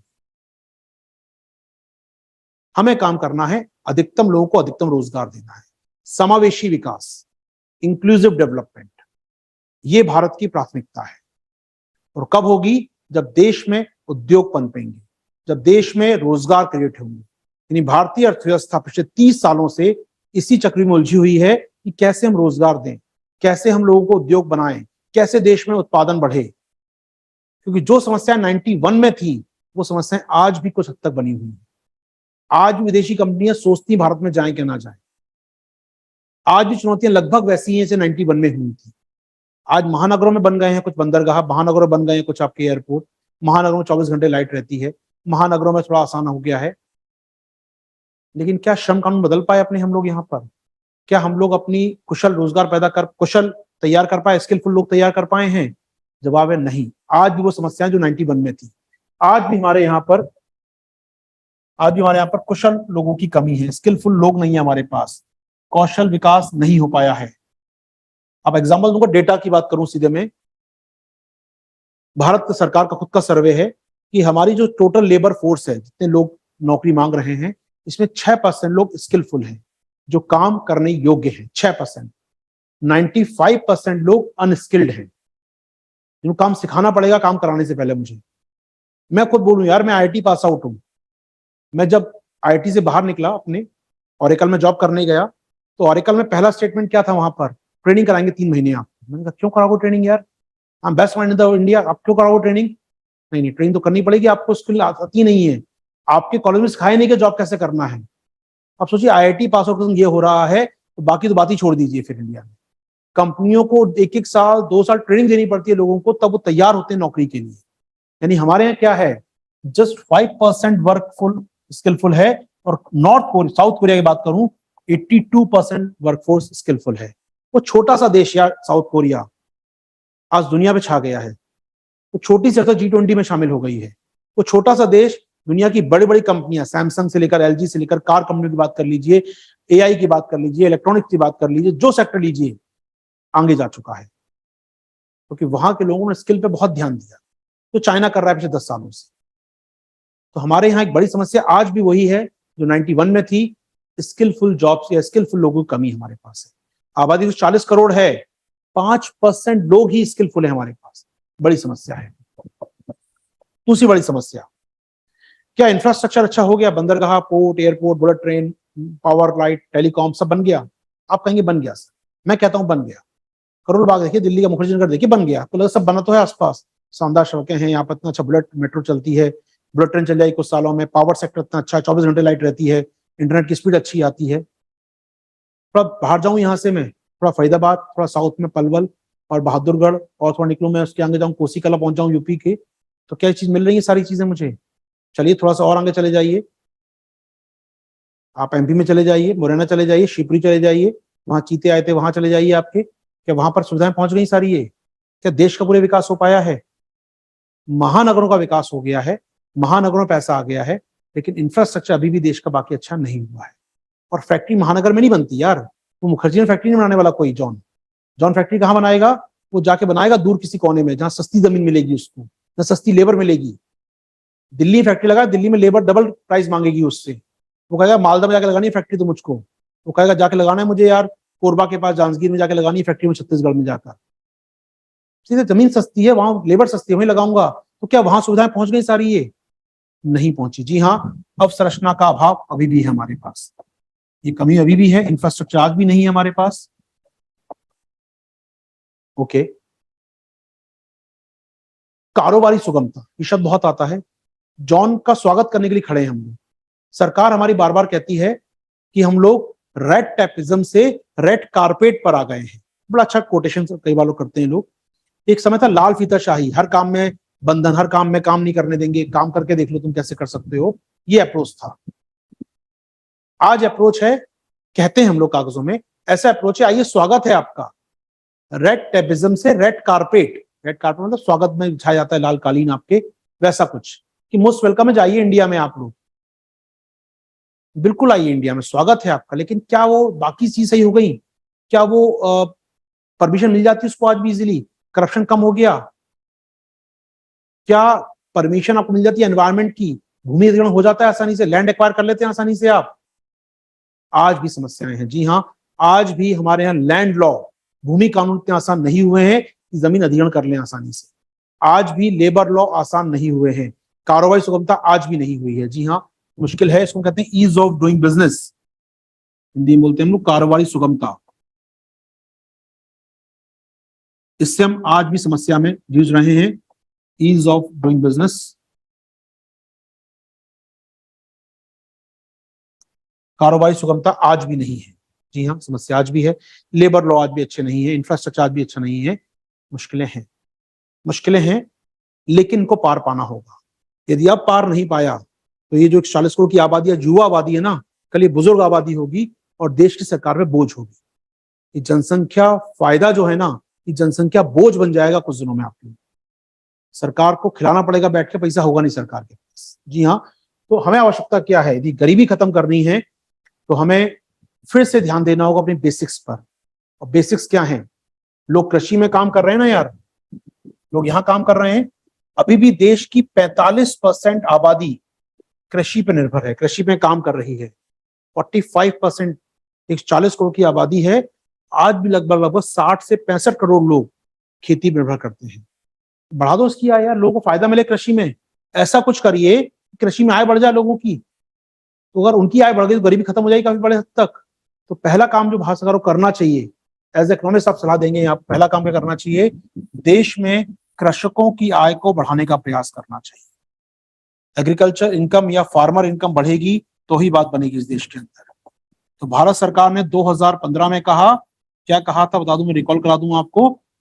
भारत सरकार ने 2015 में कहा था 2022 तक किसानों की इनकम डबल कर देंगे। कोरोना आ गया, काउंट नहीं कर पाए हम लोग कितनी डबल हुई क्या नहीं हुई, लेकिन अल्टीमेट गोल क्या है, इसके पीछे उद्देश्य क्या है? जो खेती में काम कर रहे हैं लोग, इनकी आय अगर बढ़ गई तो बड़ी संख्या में गरीबी कम हो जाएगी यहाँ पर। तो उनको रोजगार नहीं देना मुझे, इनकी गरीबी कम करना है। और कैसे गरीबी कम करेंगे? इस कृषि की आय बढ़ाकर।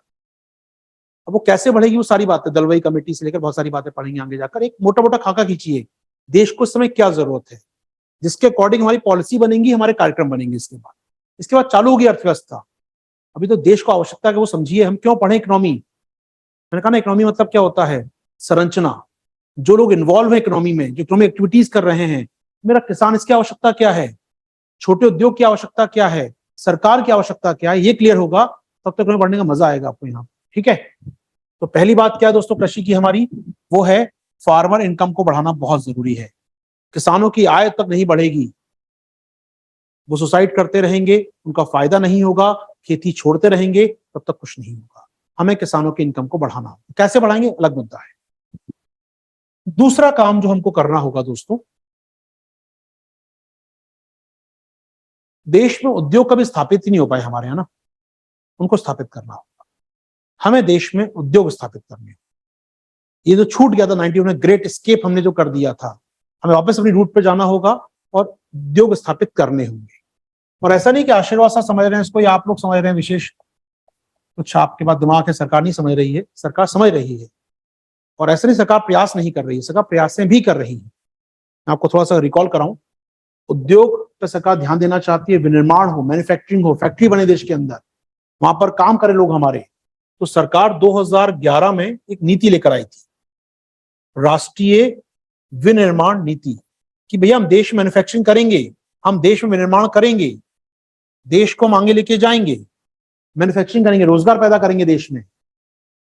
इसके साथ ही क्योंकि रोजगार पैदा करेंगे, रोजगार के लिए कुशल लोग चाहिए, तो 2011 में ही हमने कार्यक्रम लॉन्च किया था, राष्ट्रीय कौशल विकास कार्यक्रम, स्किल डेवलपमेंट प्रोग्राम, कि लोगों के स्किल को बेहतर करेंगे, आईटीआई स्थापित करेंगे, उनको ट्रेनिंग देंगे, उनको बेहतर बनाएंगे। राष्ट्रीय कौशल विकास कार्यक्रम लॉन्च किया हम लोगों ने बकायदा। 2014 में नई सरकार आती है, उन्होंने नाम इनको रीनेम कर दिया, कार्यक्रम फिर भी चल रहे थे, तो राष्ट्रीय विनिर्माण नीति इसका नाम कर दिएगा मेक इन इंडिया पॉलिसी। आइए बनाइए भारत में, मेक इन इंडिया, निर्माण कीजिए भारत में। इसका नाम कर दिया स्किल इंडिया, कौशल देंगे भारत में हम लोगों को। 2015 में इसका नाम हो गया स्किल इंडिया, कौशल विकास कार्यक्रम का नाम बदल गए, काम वही चल रहा था। अल्टीमेटली उद्देश्य क्या था, निर्माण करना है, मैन्युफैक्चरिंग करना है, फैक्ट्री लगानी है और लोगों को स्किलफुल बनाना है। 2021 में कोरोना आया, फिर हमने रीनेम किया इस काम को, अब इसका नाम हो गया, 21 के बाद से नाम हो गया आत्मनिर्भर भारत, कि भैया हमें बाहर से मंगाना ही नहीं है सामान, देश में तैयार करेंगे जो कर सकते हैं, कम से कम बाहर से मंगाएंगे, पूरा देश में तैयार करेंगे। देश में तैयार ही नहीं करेंगे, दुनिया को बेच के भी आएंगे। हम अपने पैरों पर खड़े होंगे, आत्मनिर्भर होंगे। तो सर्विस सेक्टर में आत्मनिर्भर नहीं होना, वो तो ऑलरेडी हम लोग हैं। कृषि में आत्मनिर्भर ऑलरेडी हम लोग हैं, अनाज के भंडार भरे पड़े हैं हमारे यहाँ पर। हमें कृषि में आत्मनिर्भर नहीं होना, यहाँ तो ऑलरेडी हमारे पास अनाज है। सेवा क्षेत्र हमारा काफी अच्छा कर ही रहा है, किसमें आत्मनिर्भर होना है। आजादी के 75 ईयर्स बाद भी हमारे सैनिक बलों के लिए जॉकेट होती है, बुलेट प्रूफ जॉकेट, वो इजराइल से मंगाते हैं, छोटे से देश से हम लोग। वो कैवलर इजराइल से मंगाते हैं हमारे यहाँ पर, बंदूक की गोली यार इजराइल से मंगाते हैं हम लोग यहाँ पर, या अमेरिका से मंगाते हैं। सोचिए क्या उत्पादन हो रहा है देश में। जरूरी आत्मनिर्भरता की, वो कब होगी, जब फैक्ट्री हमारे यहाँ बनेंगी। तो अल्टीमेटली आत्म भारत का उद्देश्य क्या है, भारत में निर्माण को बढ़ाना, विनिर्माण को बढ़ाना, मैन्युफैक्चरिंग को बढ़ाना। तो राष्ट्रीय विनिर्माण नीति, मेक इन इंडिया, और अब आ गया नया आत्मनिर्भर भारत। इन पॉइंट बात यह है, सरकारें, कोई भी सरकारें आती जाती रहती हैं, रिजल्ट क्या है, क्या कुछ हो रहा है वास्तविकता में, जमीन पे कुछ आया क्या। आंकड़ों की बात कर लेते हैं, आंकड़े अच्छे बताते हैं जमीन पे क्या आया। प्रचार पे न जाए, आंकड़ों पे जाएं।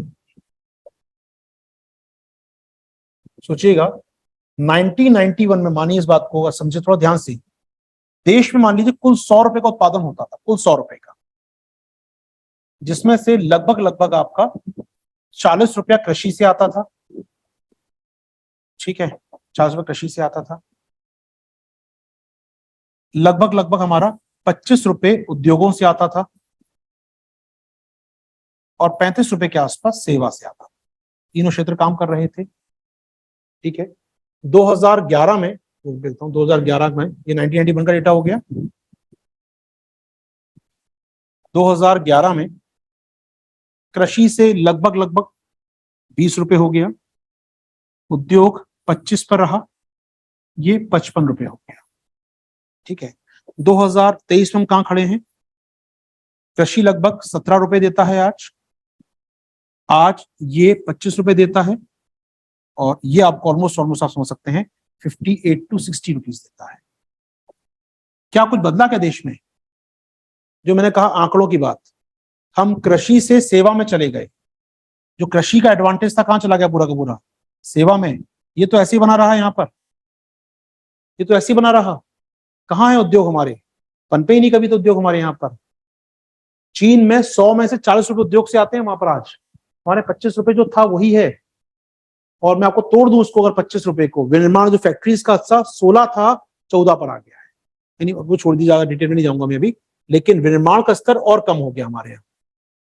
तो निश्चित तौर पर क्या हो रहा है, मैन्युफैक्चरिंग में कमी आ रही है। सरकार उसको विनिर्माण नीति कह ले, मेक इन इंडिया कह ले, आत्मनिर्भर भारत कह ले। आज लगभग 91 के 32 साल बाद खड़े हैं हम लोग, देश में कुछ नहीं बदला है। हमें लगता है बदल रहा है, वो बदलाव क्या है? वो बदलाव जिस गति से होना चाहिए वो नहीं है। मेरे आसपास अच्छी मेट्रोज आ गई, मेरे आसपास अच्छा इंफ्रास्ट्रक्चर आ गया, लेकिन मेरे पास एक बड़ी आबादी भी आ गई, वो भी भूलना नहीं चाहिए मुझे। यहाँ पर पहले मेट्रो ट्रेन चलती थी, हार्डली 15-20 लोग होते ट्रेन के अंदर। आज मेट्रो में घुसना मुश्किल हो गया है। मेट्रो तो है, लेकिन क्या पर्याप्त है वो हमारे यहाँ पर? अवसंरचना जो है क्या वो पर्याप्त है हमारे यहाँ पर? शायद आंसर मिलेगा नहीं। आज आपको ट्रेन में रिजर्वेशन करना आज भी चुनौती वाला विषय है अपने आप में। अगर आप किसी बिजी रूट पर ट्रेन में रिजर्वेशन चाहते हैं, नहीं मिलेगा आज, भले ट्रेन वंदे भारत चले, तेजस एक्सप्रेस चले, हमसफर चले, शताब्दी चले, राजधानी चले, नहीं मिलेगा रिजर्वेशन आज भी। आप समस्या वहीं की वहीं है ना। जितनी तेजी से हमको बढ़ना चाहिए था उतना नहीं बढ़ रहा। बढ़ तो रहे हैं, यानी ये 25 के 25 बने हुए हैं ना, लेकिन बढ़ा कहाँ ये? चलिए, तो अल्टीमेटली दोस्तों अब हमारे सामने नीतियां सामने आ रही हैं, क्या क्या करना है सरकार को। तो सरकार के उद्देश्य क्लियर होने चाहिए मुझे यहाँ पर। तो 91 से लेकर 2023 में हम लोग खड़े इस कहानी के इस पार्ट को समझ लेते हैं। तो वर्तमान भारत की आवश्यकता क्या है? वर्तमान भारत की आवश्यकता है भैया, कृषि में आय बढ़ाओ। किसान गरीब है, 45% किसान काम कर रहे हैं 17% हिस्से के लिए। सोच सकते हैं आप, 45% आबादी यहां काम कर रही है, कितना पैदा कर रहे हैं वो? देश के उत्पादन का 17%। बहुत छोटा हिस्सा है। यानी 100 में से 45 लोग काम कर रहे हैं 17 रुपए के लिए। अब सोचिए, इसको समझ लेते हैं आपके साथ। नहीं, 45 लोग काम कर रहे हैं, उत्पादन करते हैं 17 रुपए का, ये बंटवारा होगा इनके अंदर, ठीक है। उद्योग में सर, उद्योग में काम करते हैं लगभग 25 लोग, वहां काम कर रहे हैं लगभग 25 से 28 लोग काम करते हैं। 28 लोग काम करते हैं, उत्पादन करते हैं 25 रुपए का। चलो, सबको बराबर मिल जाता है कम से कम इसमें। अब आता है सर्विस सेक्टर, काम कर रहे हैं महज 27 लोग, 27 लोग शायद, 27 लोग काम कर रहे हैं, और कितना पैसा मिलता है इनको? 58 रुपए का। यह है अंतर, समझाना चाहिए आपको। अधिकतर लोग जो काम कर रहे हैं छोटे से रुपए के लिए, 17 रुपए बटेंगे 45 लोगों में, 17 रुपए बटेंगे 45 लोगों में, 40 पैसे भी हिस्से में नहीं आया आपके, लगभग 40 पैसे भी हिस्से में नहीं आया आपके। यहाँ 25 रुपए बटेंगे 28 लोगों में, यहाँ पर लगभग 90 पैसे आपके हाथ में आ गए। यहाँ 27 रुपए बटेंगे, अगर नची मुझे 58 रुपए बटेंगे 27 रुपए लोगों में, यहाँ पर आपके पास 2 रुपए से ज्यादा हाथ में आ गए। तो कृषि में आपकी आय ये है और सेवा में आपकी आय ये है, तो यही है अंतर बढ़ा। अधिकतर लोग गरीब हैं, कुछ लोग अमीर हैं, यही आर्थिक असमानता है। तो हमें यही काम करना है दोस्तों। क्या करना है हमें अपने यहाँ पर कृषि में आय बढ़ानी है, पहला काम। हमें अपने यहाँ पर उद्योग स्थापित करने हैं, विनिर्माण को बढ़ावा देना है, दूसरा काम। हमें अपने यहाँ पर सेवा क्षेत्र को बनाए रखना है। देखिए, इसको कमी नहीं करनी है, इसमें लगातार पैसा तो ग्रोथ यहीं से हो रही है ना, सेवा क्षेत्र भी चाहिए हमको, इस पर ध्यान देना है हमको। यहाँ पर सबको रोजगार मिले। हमें अपने यहाँ कौशल तैयार करना है, स्किल तैयार करना है लोगों में। हमें विकास को समावेशी करना है, सबको फायदा मिले। सबका साथ सबका विकास जो सरकार बोलती है, उसका मतलब ही है कि सबका विकास होना चाहिए, सबका साथ होना चाहिए। इस विकास की दौड़ में सब साथ दौड़े, कोई पीछे ना रह जाए। सबका साथ सबका विकास होना चाहिए हमको, विकास समावेशी चाहिए। जोड़ पा रहे हैं हम लोग? ये हैं भारत के आने वाले हमको अगले 25 साल, जो अमृत काल बोलते हैं हम लोग, 2022 से 2047 तक जो हम विकसित भारत का सपना देखते हैं, अगर हमें पूरा करना है अर्थशास्त्र की नजर से, तो इन पे काम करना होगा। अब इस पर हर सेक्टर में काम करना होगा। उद्योग कैसे बनेंगे, सेवा क्षेत्र कैसे काम करेगा, स्किलफुल कैसे होंगे, या समावेशी विकास कैसे होगा, या कृषि की इनकम कैसे बढ़ेगी, पूरी अर्थव्यवस्था इस पर निर्भर करती है। क्या ये आपको समझ आया दोस्तों? यहाँ पर ये समझाया पूरा का मामला क्या है?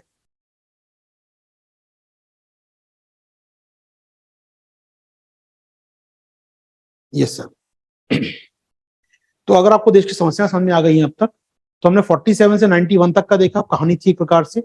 91 से 2023 तक एक फ्लो रहा है चीजों का, और हम पीछे नहीं मुड़ पाए हैं। यहाँ समस्याएं बहुत ज्यादा है अपने आप में, बात करेंगे सभी पर आपके साथ। लिखवाने का इसमें क्या है अपना, ठीक है। तो अपने पिछली क्लास अपने छोड़ी थी, कहाँ छोड़ी थी हमने पिछली क्लास अपनी? इतना लिख लीजिए, फिर हम बात करते हैं, आगे बढ़ेंगे, आपके संग चर्चा करेंगे। तो लिख लीजिएगा, यहाँ पर हम यहाँ तक आ चुके थे, घाटा हमारा हो चुका था, हम कर चुके थे, ठीक है।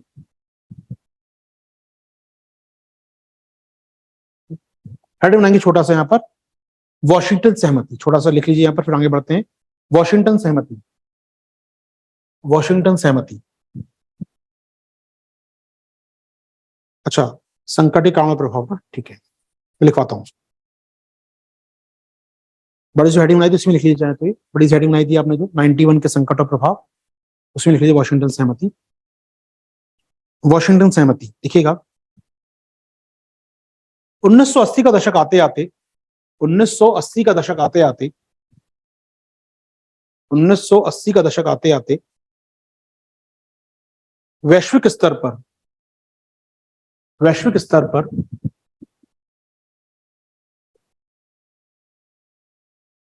वैश्विक स्तर पर अर्थव्यवस्थाओं में सरकारी हस्तक्षेप, अर्थव्यवस्थाओं में सरकारी हस्तक्षेप को कम से कम करने की बात की जाने लगी, कम से कम किए जाने की मांग की जाने लगी, कम से कम किए जाने की मांग की जाने लगी, कम से कम किए जाने की मांग की जाने लगी।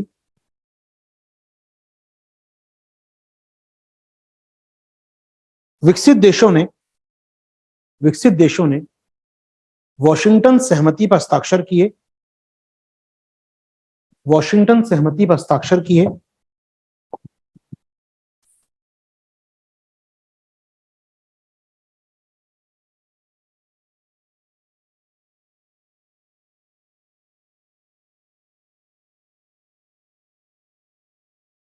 जिसमें निम्नलिखित शर्तें शामिल थी, जिसमें निम्नलिखित शर्तें शामिल थी, निम्नलिखित शर्तें शामिल थी, देखेंगे फटाफट जरा। निम्नलिखित शर्तें शामिल थी। नंबर एक, सरकारें अपना कर की दरें कम करेंगी, कर की दरें कम करेंगी, टैक्स का रेट कम करेंगी, कर की दरें कम करेंगी। नंबर दो, विदेशी निवेश के लिए नियम आसान होंगे। नंबर दो, विदेशी निवेश के लिए नियम आसान होंगे, एफडीआई रिजीम आसान होगा, विदेशी निवेश के लिए नियम आसान होंगे। नंबर तीन, निजीकरण को बढ़ावा दिया जाएगा। नंबर तीन, निजीकरण को बढ़ावा दिया जाएगा।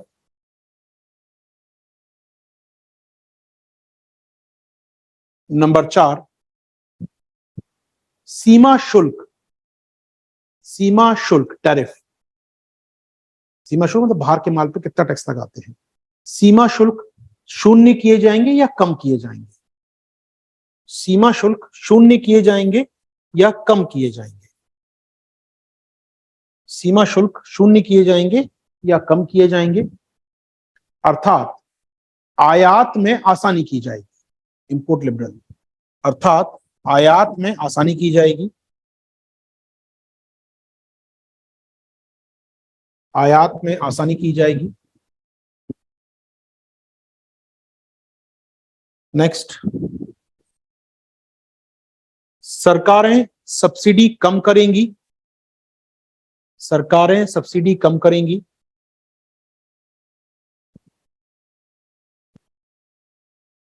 नेक्स्ट,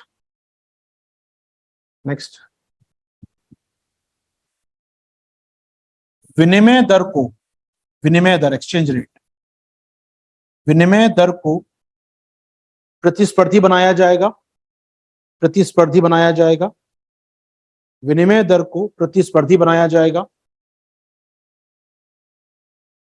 प्रतिस्पर्धी बनाया जाएगा।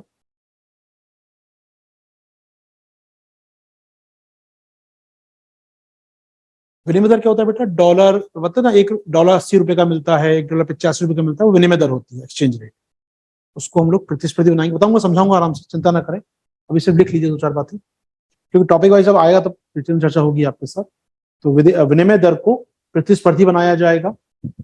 राजकोषीय अनुशासन का पालन करना होगा, राजकोषीय अनुशासन का पालन करना होगा, राजकोषीय अनुशासन का पालन करना होगा। मतलब अपने खर्च को थोड़ा सीमित करिए, आय को बढ़ाने का प्रयास कीजिए। खर्च को कम किया, सरकारें कम करें, खर्च कर देते हैं, उधार लेना पड़ता है सरकारों को, तो सरकार खर्च कम करें, अपने व्यय को कम करें, फालतू खर्च ना करें, ठीक है। राजकोषीय अनुशासन का पालन करना होगा। चलिए, ये कुछ बेसिक बातें थी आपके साथ, जो हमारे वॉशिंगटन सहमति के मुख्य बिंदु थे। आगे लिखिएगा, आगे लिखिएगा। भारत में नेक्स्ट पैराग्राफ लिखिएगा। भारत में 1980 से 90 के बीच में, 1980 से 90 के बीच में जो वित्तीय अनुशासन हुआ, 1980 से 90 के बीच में जो वित्तीय अनुशासन हुआ, अनुशासन, माफ कीजिएगा उल्टा बोलना था मुझे, वित्तीय कहना चाहिए मुझे यहाँ पर, राजकोषीय इनडिसिप्लिन, या वित्तीय एक प्रकार से कह सकते हैं, राजकोषीय वित्तीय बदहाली, या वित्तीय हम कह सकते हैं इसको, यहाँ पर शब्द मिलेगा मुझे, क्या आ रहा है बात, फिस्कल इनडिसिप्लिन, कुप्रशासन बोल सकता हूं मैंने के लिए। वित्तीय कुप्रशासन हुआ, bad governance in finance system, वित्तीय कुप्रशासन हुआ, इसको ऐसा कर लीजिएगा। 80 से 90 के बीच में भारत में जो वित्तीय कुप्रशासन हुआ, सरकारों का घाटा बढ़ने लगा, सरकारों का घाटा बढ़ने लगा,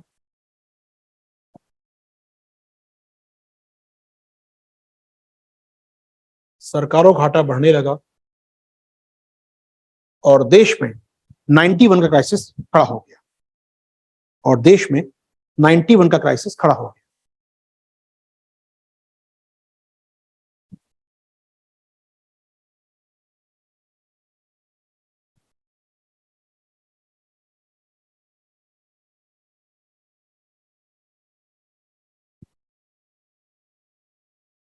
देश में 91 का क्राइसिस खड़ा हो गया।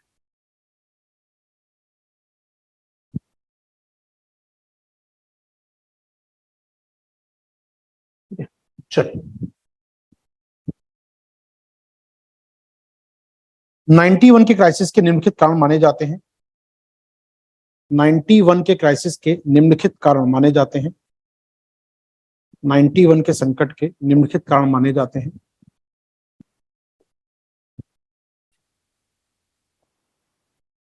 प्रॉब्लम समझी कर लीजिए, क्राइसिस के कारण क्या थे, ऐसा बना लीजिए। कल बनाया था आप लोगों ने, क्या घरेलू कारण और बाह्य कारण, एक्सटर्नल रीजन और इंटरनल रीजन। घरेलू कारण में क्या क्या था?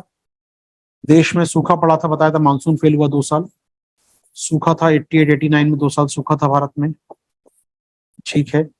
आंतरिक सुरक्षा की चुनौतियां थी, आतंकवाद से लेकर नक्सलवाद, आंतरिक सुरक्षा की चुनौतियां थी पूरे भारत में। घरेलू स्तर पर जो सरकारों ने उधार लिया था बड़े स्केल पर, जो 80 से 90 के बीच में लोकप्रिय राजनीति करने के लिए जो उधार लिए थे सरकारों ने, यहाँ पर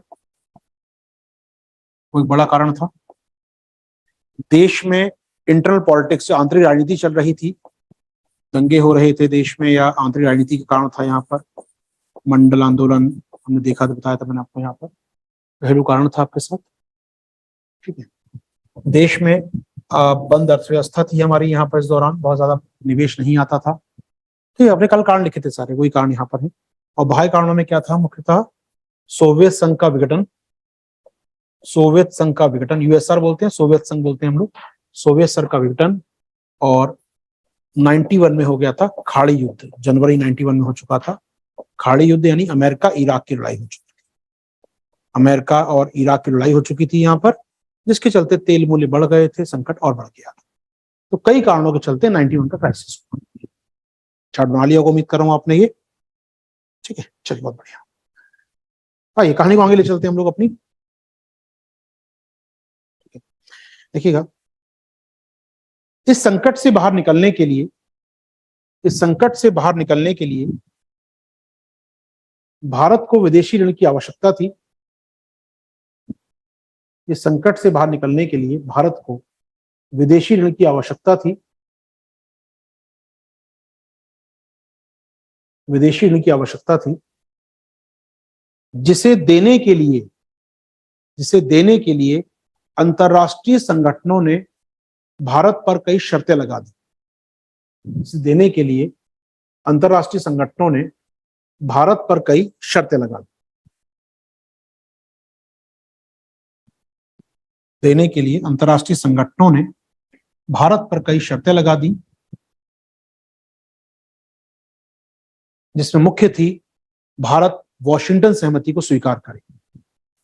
इसमें मुख्य थी भारत वॉशिंगटन सहमति को स्वीकार करे। वॉशिंगटन सहमति को स्वीकार करे।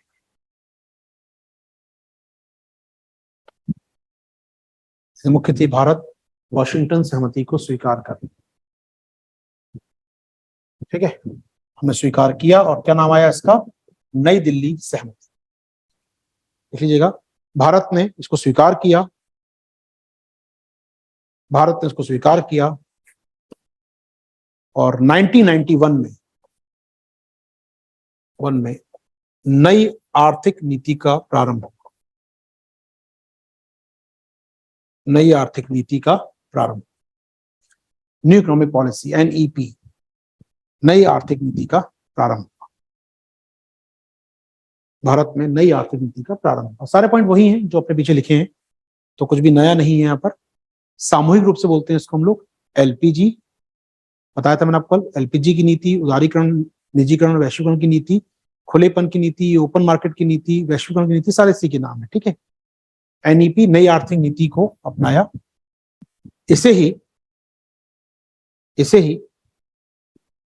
LPG नीति, इसे ही LPG नीति, दिल्ली सहमति, इसे ही LPG नीति, दिल्ली सहमति,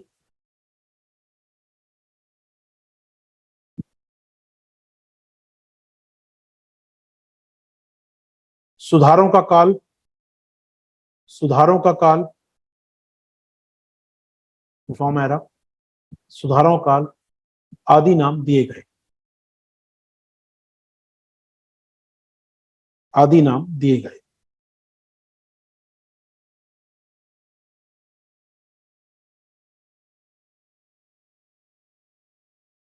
ठीक है, बताया था मैंने आपको, उदारीकरण, निजीकरण, वैश्वीकरण, लिबरलाइजेशन, प्राइवेटाइजेशन, ग्लोबलाइजेशन, 3 नाम दिए गए इसको, LPG नाम दिए गए। चलो, तो कुल मिलाकर जो उन्होंने कहा था हमने मान लिया, बाजार खोल दो अपने, बाहर से निवेश को आने दो, विदेशी निवेश आए, आयात शुल्क कम कर दो, बाहर का माल आने दो अपने यहाँ पर, व्यापार होने दो, निजी कंपनियों को बढ़ावा दो, सारे काम हमने किए जो वॉशिंगटन सहमति में कहे गए थे। ठीक है, अब आ रहे हैं इसके इंपैक्ट पर। हम लोग हेडिंग बनाएंगे LPG का प्रभाव। LPG का प्रभाव। मैं आगे बढ़ूं उससे पहले यहां तक आपने जो लिखा है वहां तक कोई प्रश्न आपके पास हो तो चैट बॉक्स में देख रहा हूं मैं आपका, तो सवाल देख सकते हैं, फिर मैं आगे बढ़ूंगा आपके साथ। यहां तक क्लियर है पूरी बातें हमको?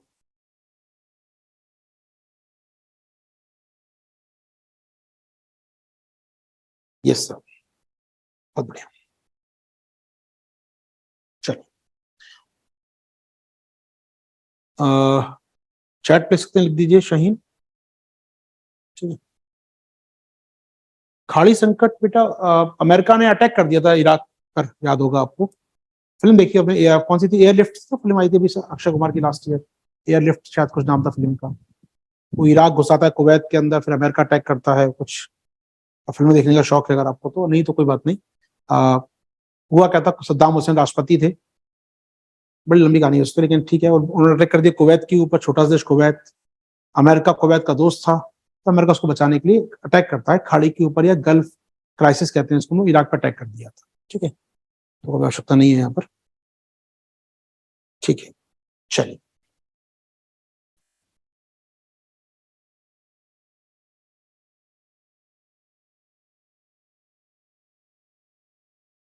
चलिए आप यहाँ पर एक मित्र कह रहे हैं 91 क्राइसिस आया तो भारत सरकार निजी कंपनी से पैसे ले सकती थी, उनके पास पैसे थे क्या? आपने व्यापार तो करने ही दिया कभी उनको 91 से पहले, सब जगह सरकार होती थी, निजी व्यक्ति पैसे थे ही नहीं यार।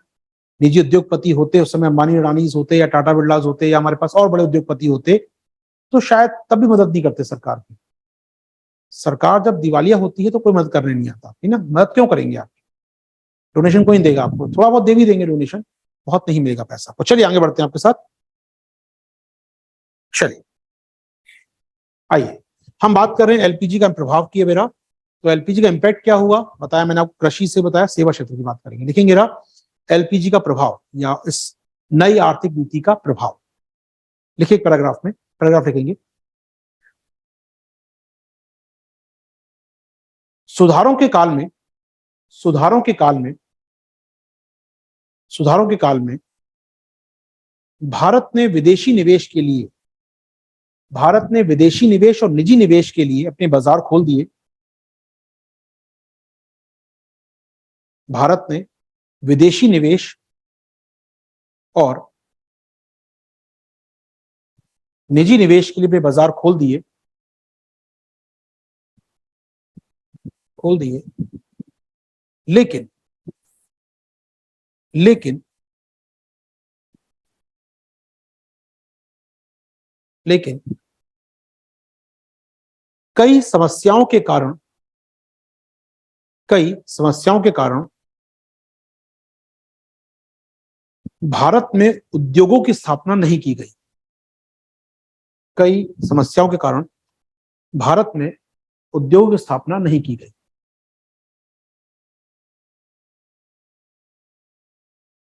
स्थापना नहीं की गई। जैसे भारत के भूमि और श्रम कानूनों का कठिन होना, भारत के भूमि एवं श्रम कानूनों का कठिन होना, श्रम कानूनों का कठिन होना,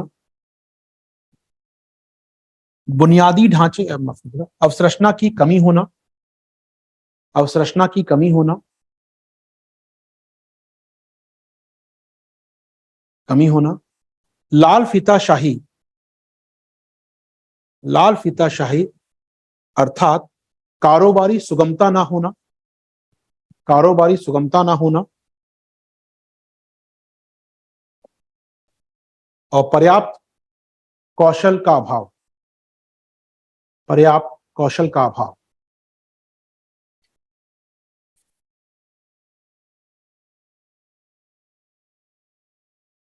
देखिए पैराग्राफ कंटिन्यू करेंगे।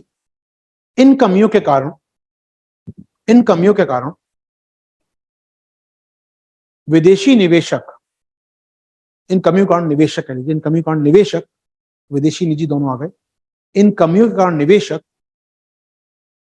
उद्योगों के स्थान पर सेवा क्षेत्र में निवेश करने लगा, सेवा क्षेत्र में निवेश करने लगा, निवेश करने लगा, जिससे देश की समृद्धि बढ़ने लगी, जिससे देश की ग्रोथ या समृद्धि बढ़ने लगी,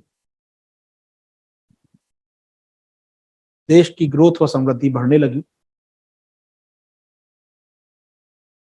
लेकिन लेकिन लेकिन इससे देश में अधिक रोजगार पैदा नहीं हो रहे थे, इससे देश में अधिक रोजगार पैदा नहीं हो रहे थे, पैदा नहीं हो रहे थे। इसीलिए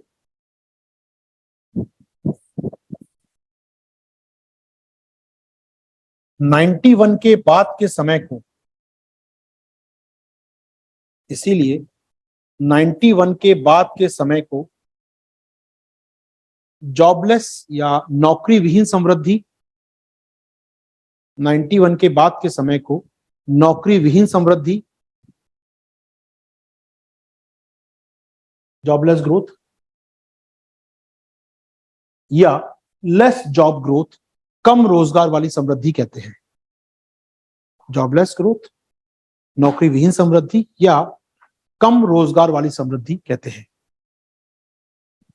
कम रोजगार वाली समृद्धि कहते हैं।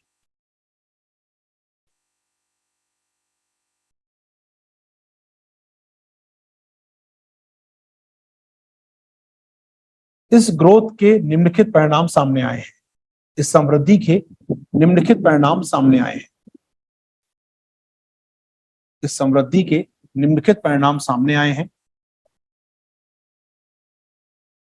नंबर 1, आर्थिक असमानता बढ़ी है। आर्थिक असमानता बढ़ी है। 1 मिनट रुकिएगा। प्रवीण सर, प्रवीण सर,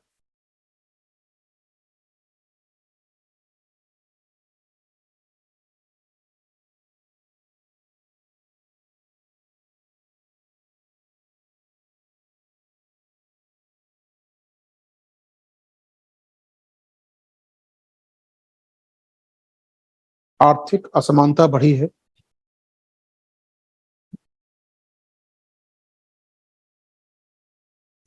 अ,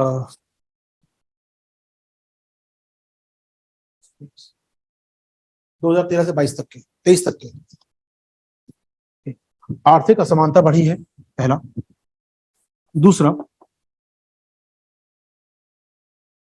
दूसरा, देश में उद्योगों में आत्मनिर्भरता नहीं है। उद्योगों में आत्मनिर्भरता नहीं है। उद्योगों में आत्मनिर्भरता नहीं है। इसी में लाइन जोड़ लीजिएगा। उद्योगों में आत्मनिर्भरता नहीं है। छोटी छोटी वस्तुएं भी बाहर से आयात करनी पड़ती हैं। छोटी छोटी वस्तुएं बाहर से आयात करनी पड़ती हैं। आयात करनी पड़ती है।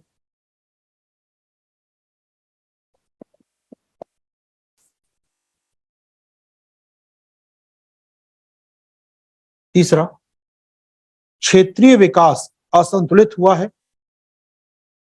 क्षेत्रीय विकास असंतुलित हुआ है। क्षेत्रीय विकास असंतुलित हुआ है। समझाता हूं इस पॉइंट, सुन लीजिए। क्षेत्रीय विकास असंतुलित हुआ है।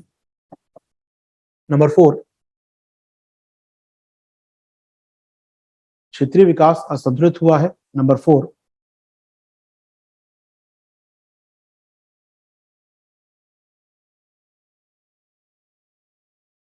कुशल या कौशल श्रमिकों का विकास नहीं हुआ है। Thank you. कौशल श्रमिकों का विकास नहीं हुआ है।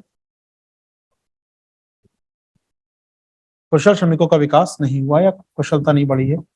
कुशल श्रमिकों का विकास नहीं हुआ है। ओके, क्या मायने इसके यहाँ पर, ये समझ आएगी पॉइंट सारे आपको। तीसरा पॉइंट क्या है, समझ लिए वन लाइन में। तीसरा पॉइंट क्या है, हुआ क्या, देखिए देश में अब सॉफ्टवेयर इंडस्ट्री कहाँ बन रही है, बीपीओ कहाँ बन रहे हैं देश के। हैदराबाद, वो नोएडा, वो गुड़गांव, वो साइबर सिटी बेंगलोर की, पुणे का, मुंबई का, 7-8 शहर हार्डली। बाकी देश में क्या होगा, बाकी देश में तो उद्योग पनप ही नहीं रहे आपके यहाँ पर। इन शहरों की आबादी 1-1, 2-2 करोड़ जा रही है, बाकी शहर पनप ही नहीं पा रहे अपने यहाँ पर। तो क्या नुकसान हुआ है, और विकास असंतुलित हो गया है। बैलेंस होना चाहिए देश का, हर जगह का विकास होना चाहिए था, हर व्यक्ति का विकास होना चाहिए था, लेकिन क्या हो गया, कुछ शहरों का विकास हो गया।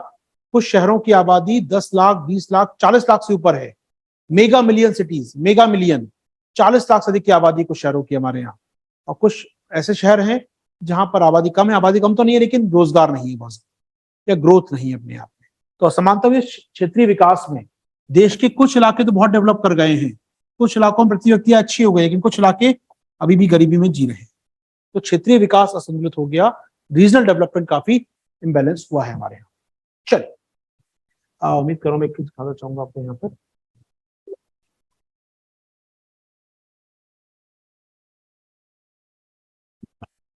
इसमें कुछ क्वेश्चन दिखाना चाहूंगा आपको, तो प्रीवियस ईयर्स में यूपीएससी ने पूछे भी हैं।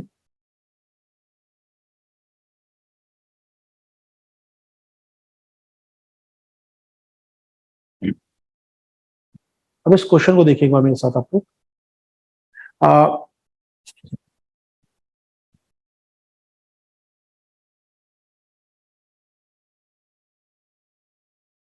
अब समझिए दोस्तों, एक क्वेश्चन यहाँ पर है, मेंस में 2022 में आया था।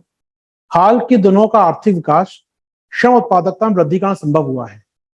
यानी जो ग्रोथ हुई है आपकी पिछले 20 दिनों में, 20 सालों में, 10 सालों में, वो क्यों हुई है, क्योंकि एक व्यक्ति जो पहले एक काम करता था, 1 रुपए पैदा करता था, वो 20 रुपए पैदा कर रहा है। पहले मैं खेत में काम करता था, एक व्यक्ति दिन में 1 रुपए पैदा करता था।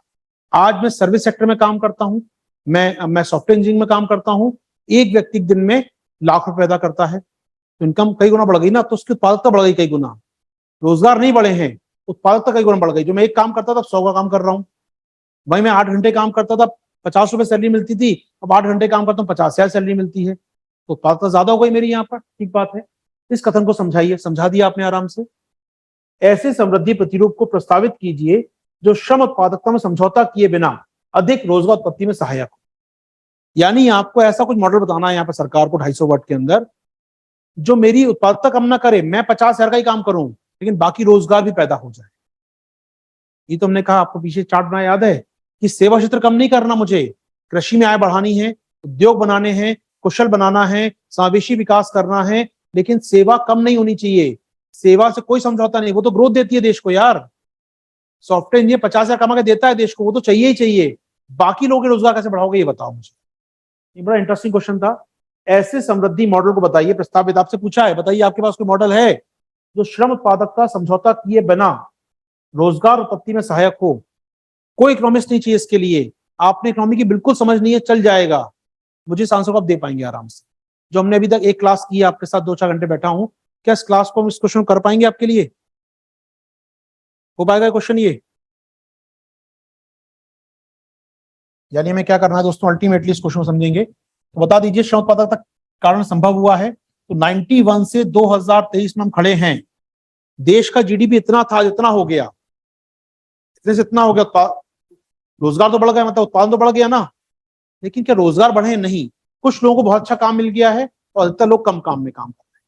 तो जी हाँ, यहाँ पर हाल के दिनों का आर्थिक विकास जो हुआ है, श्रम उत्पादकता में वृद्धि, यानी एक व्यक्ति जो 1 रुपया काम कर रहा था पर डे, वो एक व्यक्ति 50,000 रुपये काम कर रहा है पर डे, उसकी उत्पादकता बढ़ गई है। जी हाँ, जो श्रम उत्पादकता से समझौता किए बिना, इसकी उत्पादकता कम नहीं करनी, इसको 50,000 ही मिलना चाहिए, लेकिन कैसे हम अधिक रोजगार पैदा कर सकते हैं बताइए मुझे। यहाँ ट्राई करने को नहीं कह रहा हूँ, तो बहुत इकोनॉमी पढ़नी है आपको, लेकिन बेसिक आइडिया पड़ेगा मेन से क्वेश्चन कैसे बनते हैं, हमें कहाँ फोकस करना है। आइए क्वेश्चन कुछ और दिखाता हूँ मैं आपको, यहाँ पर कुछ और क्वेश्चन दिखाऊंगा।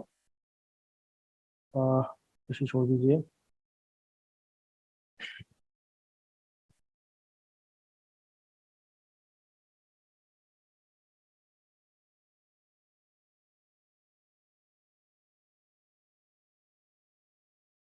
अब देखिए ये, इस क्वेश्चन को देखिए, समस्या वही जोड़ेंगी सारी आकर। देश में हमको समृद्धि करनी है, समृद्धि समझ आ रहा है, ग्रोथ करनी है, आगे बढ़ना है, देश को साइज बढ़ाना है, उत्पादन ज्यादा करना है।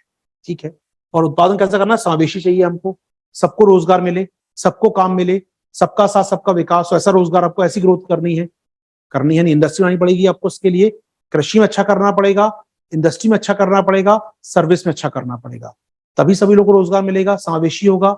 अब इसके लिए आधारिक अवसंरचना में निवेश आवश्यक है, बुनियादी ढांचा अच्छा होना चाहिए। इस बार जॉन आए तो सड़कें मिले, बंदरगाह मिले, एयरपोर्ट मिले, पावर मिले, टेलीकॉम मिले, उसको यहाँ पर इंफ्रास्ट्रक्चर मिले। हमें निवेश करना होगा, पीएम गति शक्ति कार्यक्रम को लाना होगा भारत में, अपने अनुभव के परिप्रेक्ष्य में विवेचना कीजिए। अनुभव क्या कहता है हमारा, ये तो पूछा उसने, एक्सपीरियंस क्या रहा है, इंडियाज एक्सपीरियंस। 91 में क्या हुआ, जॉन आया था, लौट गया ना, ये एक्सपीरियंस सिखाता है हमको। वो क्यों लौट गया, हमने ढूंढा, इंफ्रास्ट्रक्चर नहीं था। हमें निवेश करना होगा इंफ्रास्ट्रक्चर में, जॉन तो पक्का रुक जाएगा। 250 वर्ड, विशेष काम करना है क्या इसके पीछे मुझे? यहाँ पर कोई इकोनॉमी की समझ नहीं चाहिए मुझे, एक सामान्य समझ, एक सामान्य बच्चे की समझ चाहिए मुझे। यहाँ पर अपने आसपास क्या हो रहा है, इसी को समझ जाएंगे, इकोनॉमी का क्वेश्चन ना ले जाएंगे आप। पीटी तो और आसान बताऊंगा, पीटी पढ़ेंगे तो बहुत आसान रहेगा आपके लिए। केवल इस क्वेश्चन को समझिएगा। हो सकता 250 वर्ड ना लिख पाए भी आप, कोई बात समस्या नहीं है, 50 वर्ड 100 वर्ड कुछ तो आएंगे दिमाग में लिखना, ट्राई जरूर कीजिए। कोई इकोनॉमी की समझ नहीं चाहिए, जीडीपी क्या होता है या क्या होती है, ग्रोथ छोड़ दीजिए। आपने जो सुना है, आपने जो 1 घंटे डिस्कशन सुना है अभी, उसका उस क्वेश्चन को आप कर पाए, यही हमारा गोल होना चाहिए। मैं भी तो इकोनॉमी तो एक्सपर्ट बना ही, आपको इकोनॉमी की बेसिक अंडरस्टैंडिंग दे रहा हूं, कैसे डील करते हैं इकोनॉमिक्स को। एक्सपर्ट की तो बात ही नहीं, टेक्निकल टर्मिनोलॉजी की बात ही नहीं कर रहा हूं मैं अभी तक आपसे। अब तक सारी वो बातें जो भारत को समझने के लिए जरूरी है। अगर हमें कहानी मालूम है क्या है, तो कहानी के पात्र तो हम याद कर ही लेंगे। अगर आपको मालूम है कि फिल्म की स्क्रिप्ट क्या है, तो स्क्रिप्ट में कौन क्या डायलॉग बोलेगा, कौन का नाम क्या होगा किसी कैरेक्टर का, वो तुम तय करते रहेंगे बाद में। वो टर्मिनोलॉजी है सारी। कहानी दोनों, कहानी क्या है भारत की, तो भारत के विकास की कहानी बात कर रहे हैं आपसे, क्या क्या हुआ है। तो समावेशी समृद्धि के लिए, समावेशी समृद्धि मतलब इंक्लूसिव इकोनॉमिक ग्रोथ के लिए, सबका साथ सबका विकास के लिए इंफ्रास्ट्रक्चर में निवेश करना जरूरी है, क्योंकि अच्छा इंफ्रा होगा तो जॉन आएगा, इस बार फैक्ट्री लगाएगा, फैक्ट्री लगाएगा तो गांव से जो कृषि से लोग फ्री हुए हैं, जो मजबूरीवश खेती कर रहे हैं, वो निकलेंगे यहाँ पर, ब्लू कॉलर ड्रेस पहनेंगे, अपनी श्रमिक का काम करेंगे जाके फैक्ट्री के अंदर, जहां पर बहुत ज्यादा आपको स्किल की आवश्यकता नहीं होती, कम स्किल काम कर रहे हैं फैक्ट्री में, माल उठाएंगे, वजन उठाएंगे फैक्ट्री के लिए, उत्पादन करेंगे। चलिए दोस्तों, एक क्वेश्चन आपके सामने एक और था, ये आइए और बढ़ते हैं आगे आपके साथ। कुछ क्वेश्चन और दिखाता हूं मैं आपको यहाँ पर।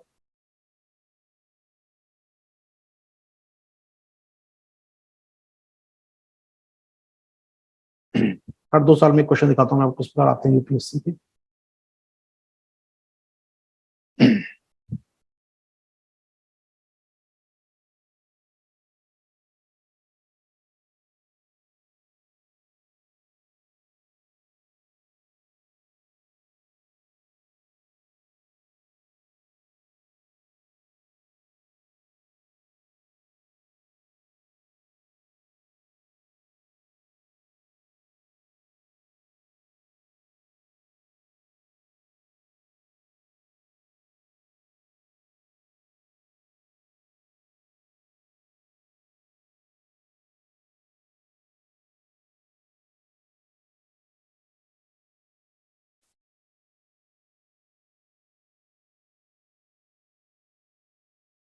'91 के बाद, 91 की ग्लोबलाइजेशन की सहरा में 91 के बाद भारत में औपचारिक क्षेत्र में रोजगार कैसे कम हुए? क्या बढ़ती अनौपचारिकता देश के विकास के लिए हानिकारक है? ये वो क्वेश्चन दोस्तों, मेंस का क्वेश्चन कहेंगे सर ये क्या क्वेश्चन है, आपको मैं थोड़ा दिखाना चाहूंगा, 2 मिनट रुकिए एक बार। इस क्वेश्चन में चर्चा में चाहूंगा आपसे एक बार।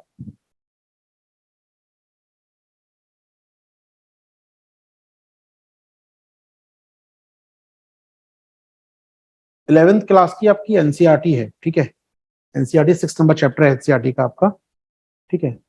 आप इस चैप्टर को पढ़ेंगे ना दोस्तों, इसको पढ़ना जरूरी है, इस क्लास का पढ़ ही पाएंगे इस चैप्टर को आप चाहेंगे, ठीक है। तो आप इस चैप्टर को पढ़ेंगे, थोड़ा सा नीचे जाएंगे इस चैप्टर में आप, ठीक है। तो मैंने बताया वो कहाँ कहाँ से नौकरियां आ रही हैं, बताया मैंने आपको कैसे कैसे नौकरियां भारत में कहाँ कहाँ से आ रही हैं, ठीक है। 91 के बाद, देखिए यहाँ पर कह रहा है, यहाँ पर 91 के बाद की बात कर रहा है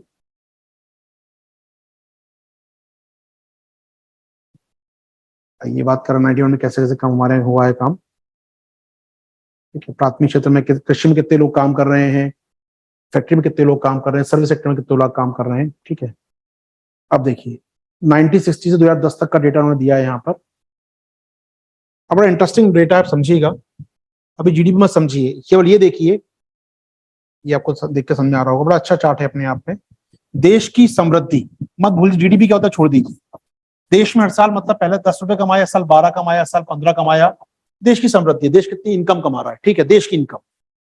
ये आप देख रहे हैं 2% बढ़ी, 3% बढ़ी, 4% बढ़ी, 5 बढ़ी, 6 बढ़ी, 3 बढ़ी, फिर यहाँ पर 91 के बाद आकर 91 के बाद 6%, 6%, 8%, 8%। देश की आय हर साल बहुत तेजी से बढ़ रही है, देश की आय हर साल बहुत तेजी से बढ़ रही है, लेकिन रोजगार पैदा कितने होते हैं? हर साल पैदा होते थे 2 रोजगार ज्यादा, मतलब 100 रोजगार यहाँ पैदा हुए, 102 रोजगार हो गए, यहाँ पर फिर 104 हो गए, 106 हो गए, ये 2%, 1%, 2% बढ़ रहे थे। अब कितना बढ़ रहे हैं? 0.2, यानी 100 रोजगार थे तो 100.2 रोजगार, एक रोजगार भी क्रिएट नहीं हो रहा। यानी क्या हो रहा है, इनके बीच का अंतर देखिए, ग्रोथ बहुत तेजी से हो रही है, देश की आय बहुत तेजी से बढ़ रही है, देश में रोजगार पैदा नहीं है, रोजगार का ग्राफ नीचे की ओर जा रहा है। वही बात आ गई, उत्पादकता कम, लोग रोजगार कर रहे हैं, अब कमाई अच्छी हो रही है, तो देश तो आगे बढ़ रहा है मेरा, दुनिया की 5वीं बड़ी अर्थव्यवस्था बन गए हम लोग, लेकिन क्या हर व्यक्ति को रोजगार दे पाए, आधों को भी दे पाए हम लोग रोजगार? सवाल पूछना लाजमी है यहाँ पर, ठीक है। तो यहाँ पर हम आते हैं, इसमें आप पढ़ेंगे जब इस चैप्टर को यहाँ पर, तो 91 के बाद क्या हुआ बकायदा लिखता है राइट रैमर, 91 के बाद कैसे कैसे हम लोग आगे बढ़े हैं, 91 में क्या क्या हुआ है। तो कहीं ना कहीं हमारे यहाँ पर औपचारिक रोज, देखिए यहाँ पर एनसीईआरटी खुद कहती है इस बात को रोजगार विहीन समृद्धि का नाम दे रहे हैं, एनसीईआरटी कहती है इस बात को रोजगार विहीन समृद्धि, हम खुद कर रहे हैं रोजगार विहीन समृद्धि, सरकार खुद मानती है कि रोजगार विहीन समृद्धि हमारे यहाँ हो रही है, ठीक है। और क्या हो रहा है हमारे यहाँ पर, इस पैराग्राफ को पढ़ेंगे समझ में आएगा आपको यहाँ पर कि देश में अनौपचारिकता बढ़ रही है। श्रम बल ना, पहले उसको फिक्स सैलरी मिलती थी महीने के महीने, फिक्स सैलरी थी, पीएफ होता था, पेंशन होती थी। अब वो धीरे धीरे अस्थायी जॉब में है, आज है कल नहीं है, वो अनियमित जॉब है, वो इनरेगुलर जॉब है, उसकी सैलरी का भरोसा उसको नहीं मिलेगी कि नहीं होगी कल उसके पास। तो देश में हो क्या रहा है, सवाल पूछता आयोग आपसे, क्या पूछता है देखिएगा, सवाल पूछता आयोग आपसे यहाँ पर कि 1991 के बाद औपचारिक क्षेत्र में रोजगार कैसे कम हो गए, क्या कारण है, क्या बढ़ती हुई अनौपचारिकता देश के विकास के लिए हानिकारक है। एनसीईआरटी बेस्ड क्वेश्चन है तो कुछ नहीं करना है। मैं हमेशा बोलता हूं कि कुछ बेसिक बुक्स हमेशा रखिए अपने साथ में, क्वेश्चन पीटी में मेंस में सीधे मिलते हैं आपको यहां से।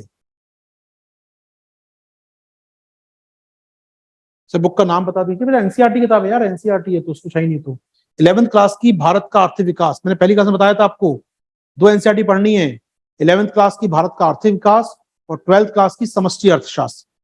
समष्टि अर्थशास्त्र पीटी के लिए रामबाण है, पीटी में तो घोट के भी जाओ, उसको बढ़िया से क्वेश्चन आते हैं पीटी में 2 यार, पीटी आती, पीटी एग्जाम होता है। 12th की एनसीईआरटी समष्टि अर्थशास्त्र की मेंस के लिए तो पीटी कोई तोड़ नहीं है उसका, और 11th क्लास की एनसीईआरटी मेंस के लिए बहुत अच्छी बुक है अपने आप, दोनों बुक पढ़ जाओ, बहुत काम आएंगी आपके लिए। ठीक है, आ जाओ, एक क्वेश्चन देख रहे हैं मेरे संग आप लोग यहाँ पर।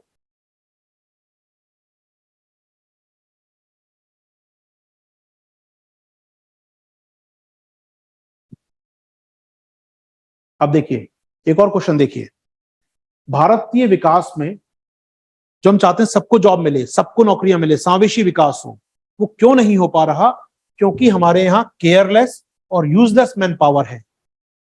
श्रम शक्ति है, यूजलेस है, काम की नहीं है यार।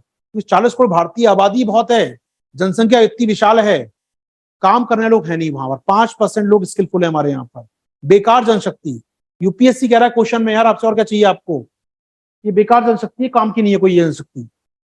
हमें लगेगा सुनने बड़ा लगता है बड़ा कि 40 करोड़ की आबादी सर कैसे बोल रहे हैं यार बेकार है, ये आयोग कह रहा है भैया, मैं नहीं कह रहा हूं, आयोग कह रहा है कि बेकार जनशक्ति है ये। टिप्पणी करिए इस पर, क्यों बेकार है ये, स्किलफुल क्यों नहीं है यार ये। तो शिक्षा का स्तर खराब है हमारे यहाँ, जो एजुकेशन दी जा रही है, एक आईआईटी ग्रेजुएट जो गोल्ड मेडलिस्ट से आईआईटी का, उसको ओरेकल कंपनी कहती है आशीर्वाद, 3 महीने ट्रेनिंग करनी पड़ेगी तुमको, तब नौकरी देंगे तुमको, तब परमानेंट करेंगे तुम। हाथ हो गई यार, मतलब तो तुम कैसे बोल रहे हो मुझसे यार ये बात, कैसे बोल सकते हो मुझसे ये बात तुम। मैं देश का बेस्ट माइंड तो मुझे कह रहे हो, लेकिन नहीं, क्योंकि हमारे एजुकेशन सिस्टम ऐसा है कि ओरेकल में जो सॉफ्टवेयर चलता है वो मैंने पढ़ाई नहीं कभी क्या चलता है यार, मैं तो काम कर रहा हूँ वो अपने पुराने वाले जावा या पुराने वाले CC++ पर, वो सीख के आया हूं मैं तो वहां से, मैं सीख के आया हूँ पुराने वाले सेमीकंडक्टर ट्रांजिस्टर पर, आजकल तो आईसी सेट आ गई, आजकल तो एआई चिप आ गई, मुझे आता ही नहीं है।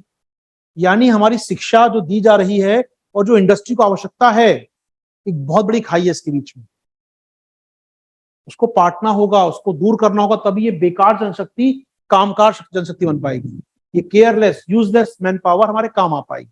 सीधा सवाल पूछा गया आपसे यहां पर।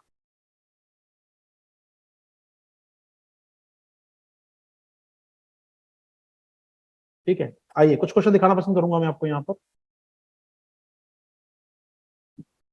सीधा क्वेश्चन देखिए, सीधा क्वेश्चन, एनसीईआरटी का स्टेटमेंट, हाल के समय में भारत की आर्थिक समृद्धि की प्रकृति का वर्णन अक्सर नौकरीहीन समृद्धि तौर पे किया जाता है।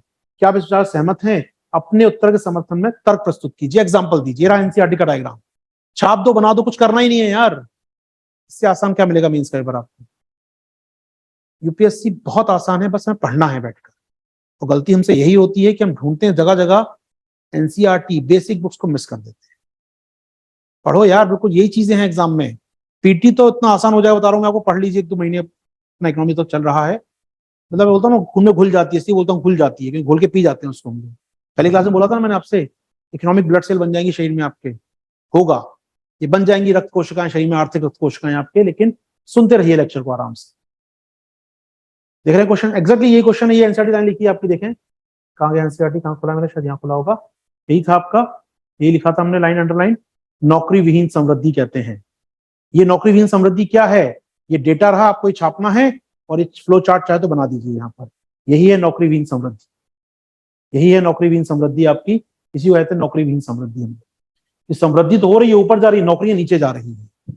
एक समय था 91 के पहले नौकरियां भी थी और समृद्धि भी थी, अब समृद्धि ऊपर की ओर जा रही है 10-12%, और रोजगार बढ़ रहे हैं 1% की दर से, आधे % की दर से, या नहीं बढ़ रहे। 0.28 होता क्या है यार, मतलब 1 करोड़ में से 1 लाख लोगों को रोजगार दे दोगे तो क्या बढ़ गया इससे देश के अंदर? कुछ नहीं हो रहा। जी हाँ, आइए आगे बढ़ते हैं। कुछ और क्वेश्चन दिखाना प्रयास कर रहा हूं मैं आपको यहाँ पर। कर पाएंगे इस क्वेश्चन को? क्या सहमत है मुझसे आप लोग? कर पाएंगे? उम्मीद कर रहा हूं दोस्त, मुश्किल बिल्कुल नहीं होगा यार। थोड़ा सा काम करना होगा, करना होगा। मेरे बोलने से शब्दों में मत जाइए, उसको एक्शन में कन्वर्ट करना होगा। हम लोग प्लान बहुत करते हैं, ये करेंगे, वो करेंगे, पढ़ेंगे। बच्चियां लगातार बच्चे आते हैं, सर आप बोलिए कितने घंटे पढ़ना है, पढ़ेंगे हम। जब पढ़ने की बारी आती है ना, सर 2 घंटे हो गए, क्लास कब तक चलेगी सर? बताइए सर, कब रोकेंगे क्लास को? पढ़ लो यार बैठकर। इससे अच्छे दिन नहीं मिलने वाले लाइफ में कभी। इससे बेस्ट टाइम कभी नहीं होगा लाइफ में आपकी।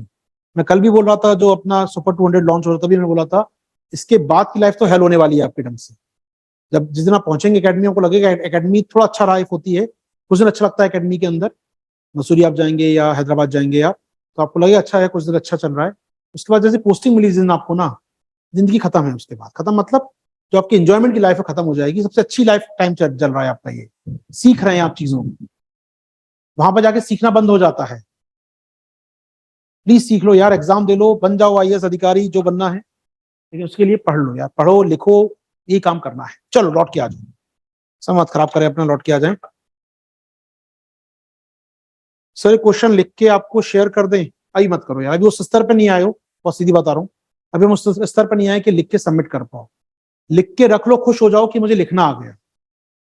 लिख के सबमिट करने के स्तर पे आओगे ना, उस दिन पक्का मांगूंगा आपसे आंसर। अभी रुक जाओ, अभी तो बहुत सारी बातें हैं इसके अंदर, बहुत सारी कहानियां हैं। ठीक है, चलो, क्योंकि जब तक कैरेक्टर्स के नाम नहीं आएंगे तो कहानी पढ़ने में मजा भी नहीं आएगा। और कैरेक्टर्स के नाम मतलब कि भैया ये है, व्यक्ति था, जीडीपी इसका नाम था, इसका नाम समृद्धि है, इसका नाम रोजगार, इसका नाम नौकरी विहीन समृद्धि। रोजगार में ये हमारी कौन सी रोजगार है? ये बेरोजगारी हमारी प्रछन्न बेरोजगारी है। प्रछन्न क्या होता है वो नहीं मालूम मुझे यहाँ पर, तो शब्दावली चाहिए मुझे अभी ना। तो सुन लो, अभी 2-4 दिन सुनो आराम से, तब बनेगा माहौल। ठीक है दोस्तों, हम लिख चुके हैं कहानी को। तो 91 के जो समस्याएं आई, सेवा सेक्टर में क्यों मूव कर गए हम लोग, तो यही टेम्पलेट सेट हो गया हमारे। यही काम करने हैं हमको अब। 91 के बाद जो गलतियां हुई हैं उनको दूर करना है। और क्या करना है लास्ट में लिख लीजिएगा, लिखिएगा 91 की कहना चाहिए, माफ कीजिएगा, ऐसे लिखिएगा, देश की वर्तमान समस्याओं को दूर करने के लिए निम्नलिखित प्रयास करने होंगे। देश की वर्तमान समस्याओं को दूर करने के लिए निम्नलिखित प्रयास करने होंगे।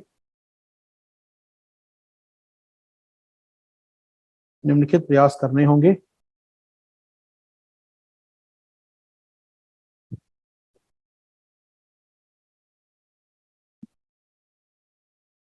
ये रहे प्रयास, क्या क्या करना होगा हमको। पहला पॉइंट, कृषकों की आय की वृद्धि करनी होगी। कृषकों की आय को बढ़ाना होगा।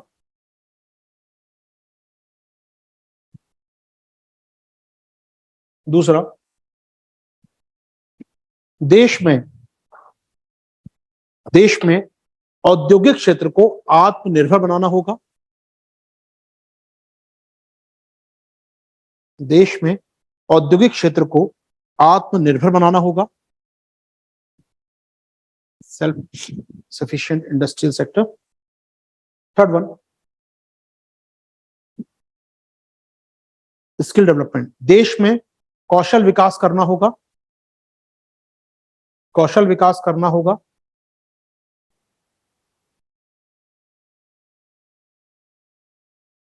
नेक्स्ट, समावेशी विकास, सबका साथ सबका विकास, समावेशी विकास को बढ़ाना होगा।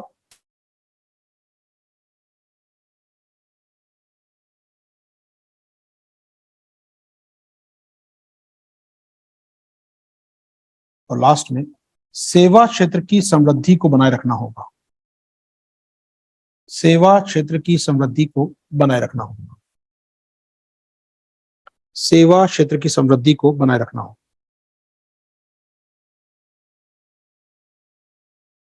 इस समृद्धि को बनाए रखना होगा।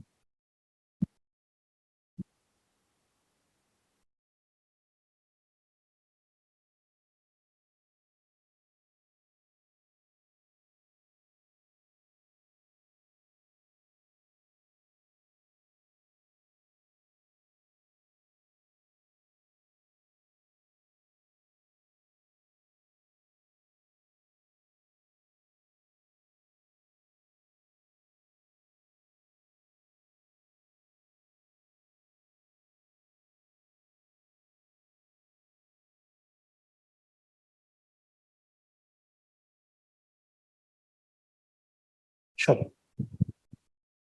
ये हैं कुछ बातें आपके साथ। ये हमें एजेंडा सेट हो गया हमारा क्लास का, हमें क्या करना है आने वाले दिनों में, इस पर बात करनी है हमको यहाँ पर। चलिए, तो यहाँ पर एक नया टॉपिक शुरू करूंगा, उससे बेहतर है क्लास को रोकते हैं।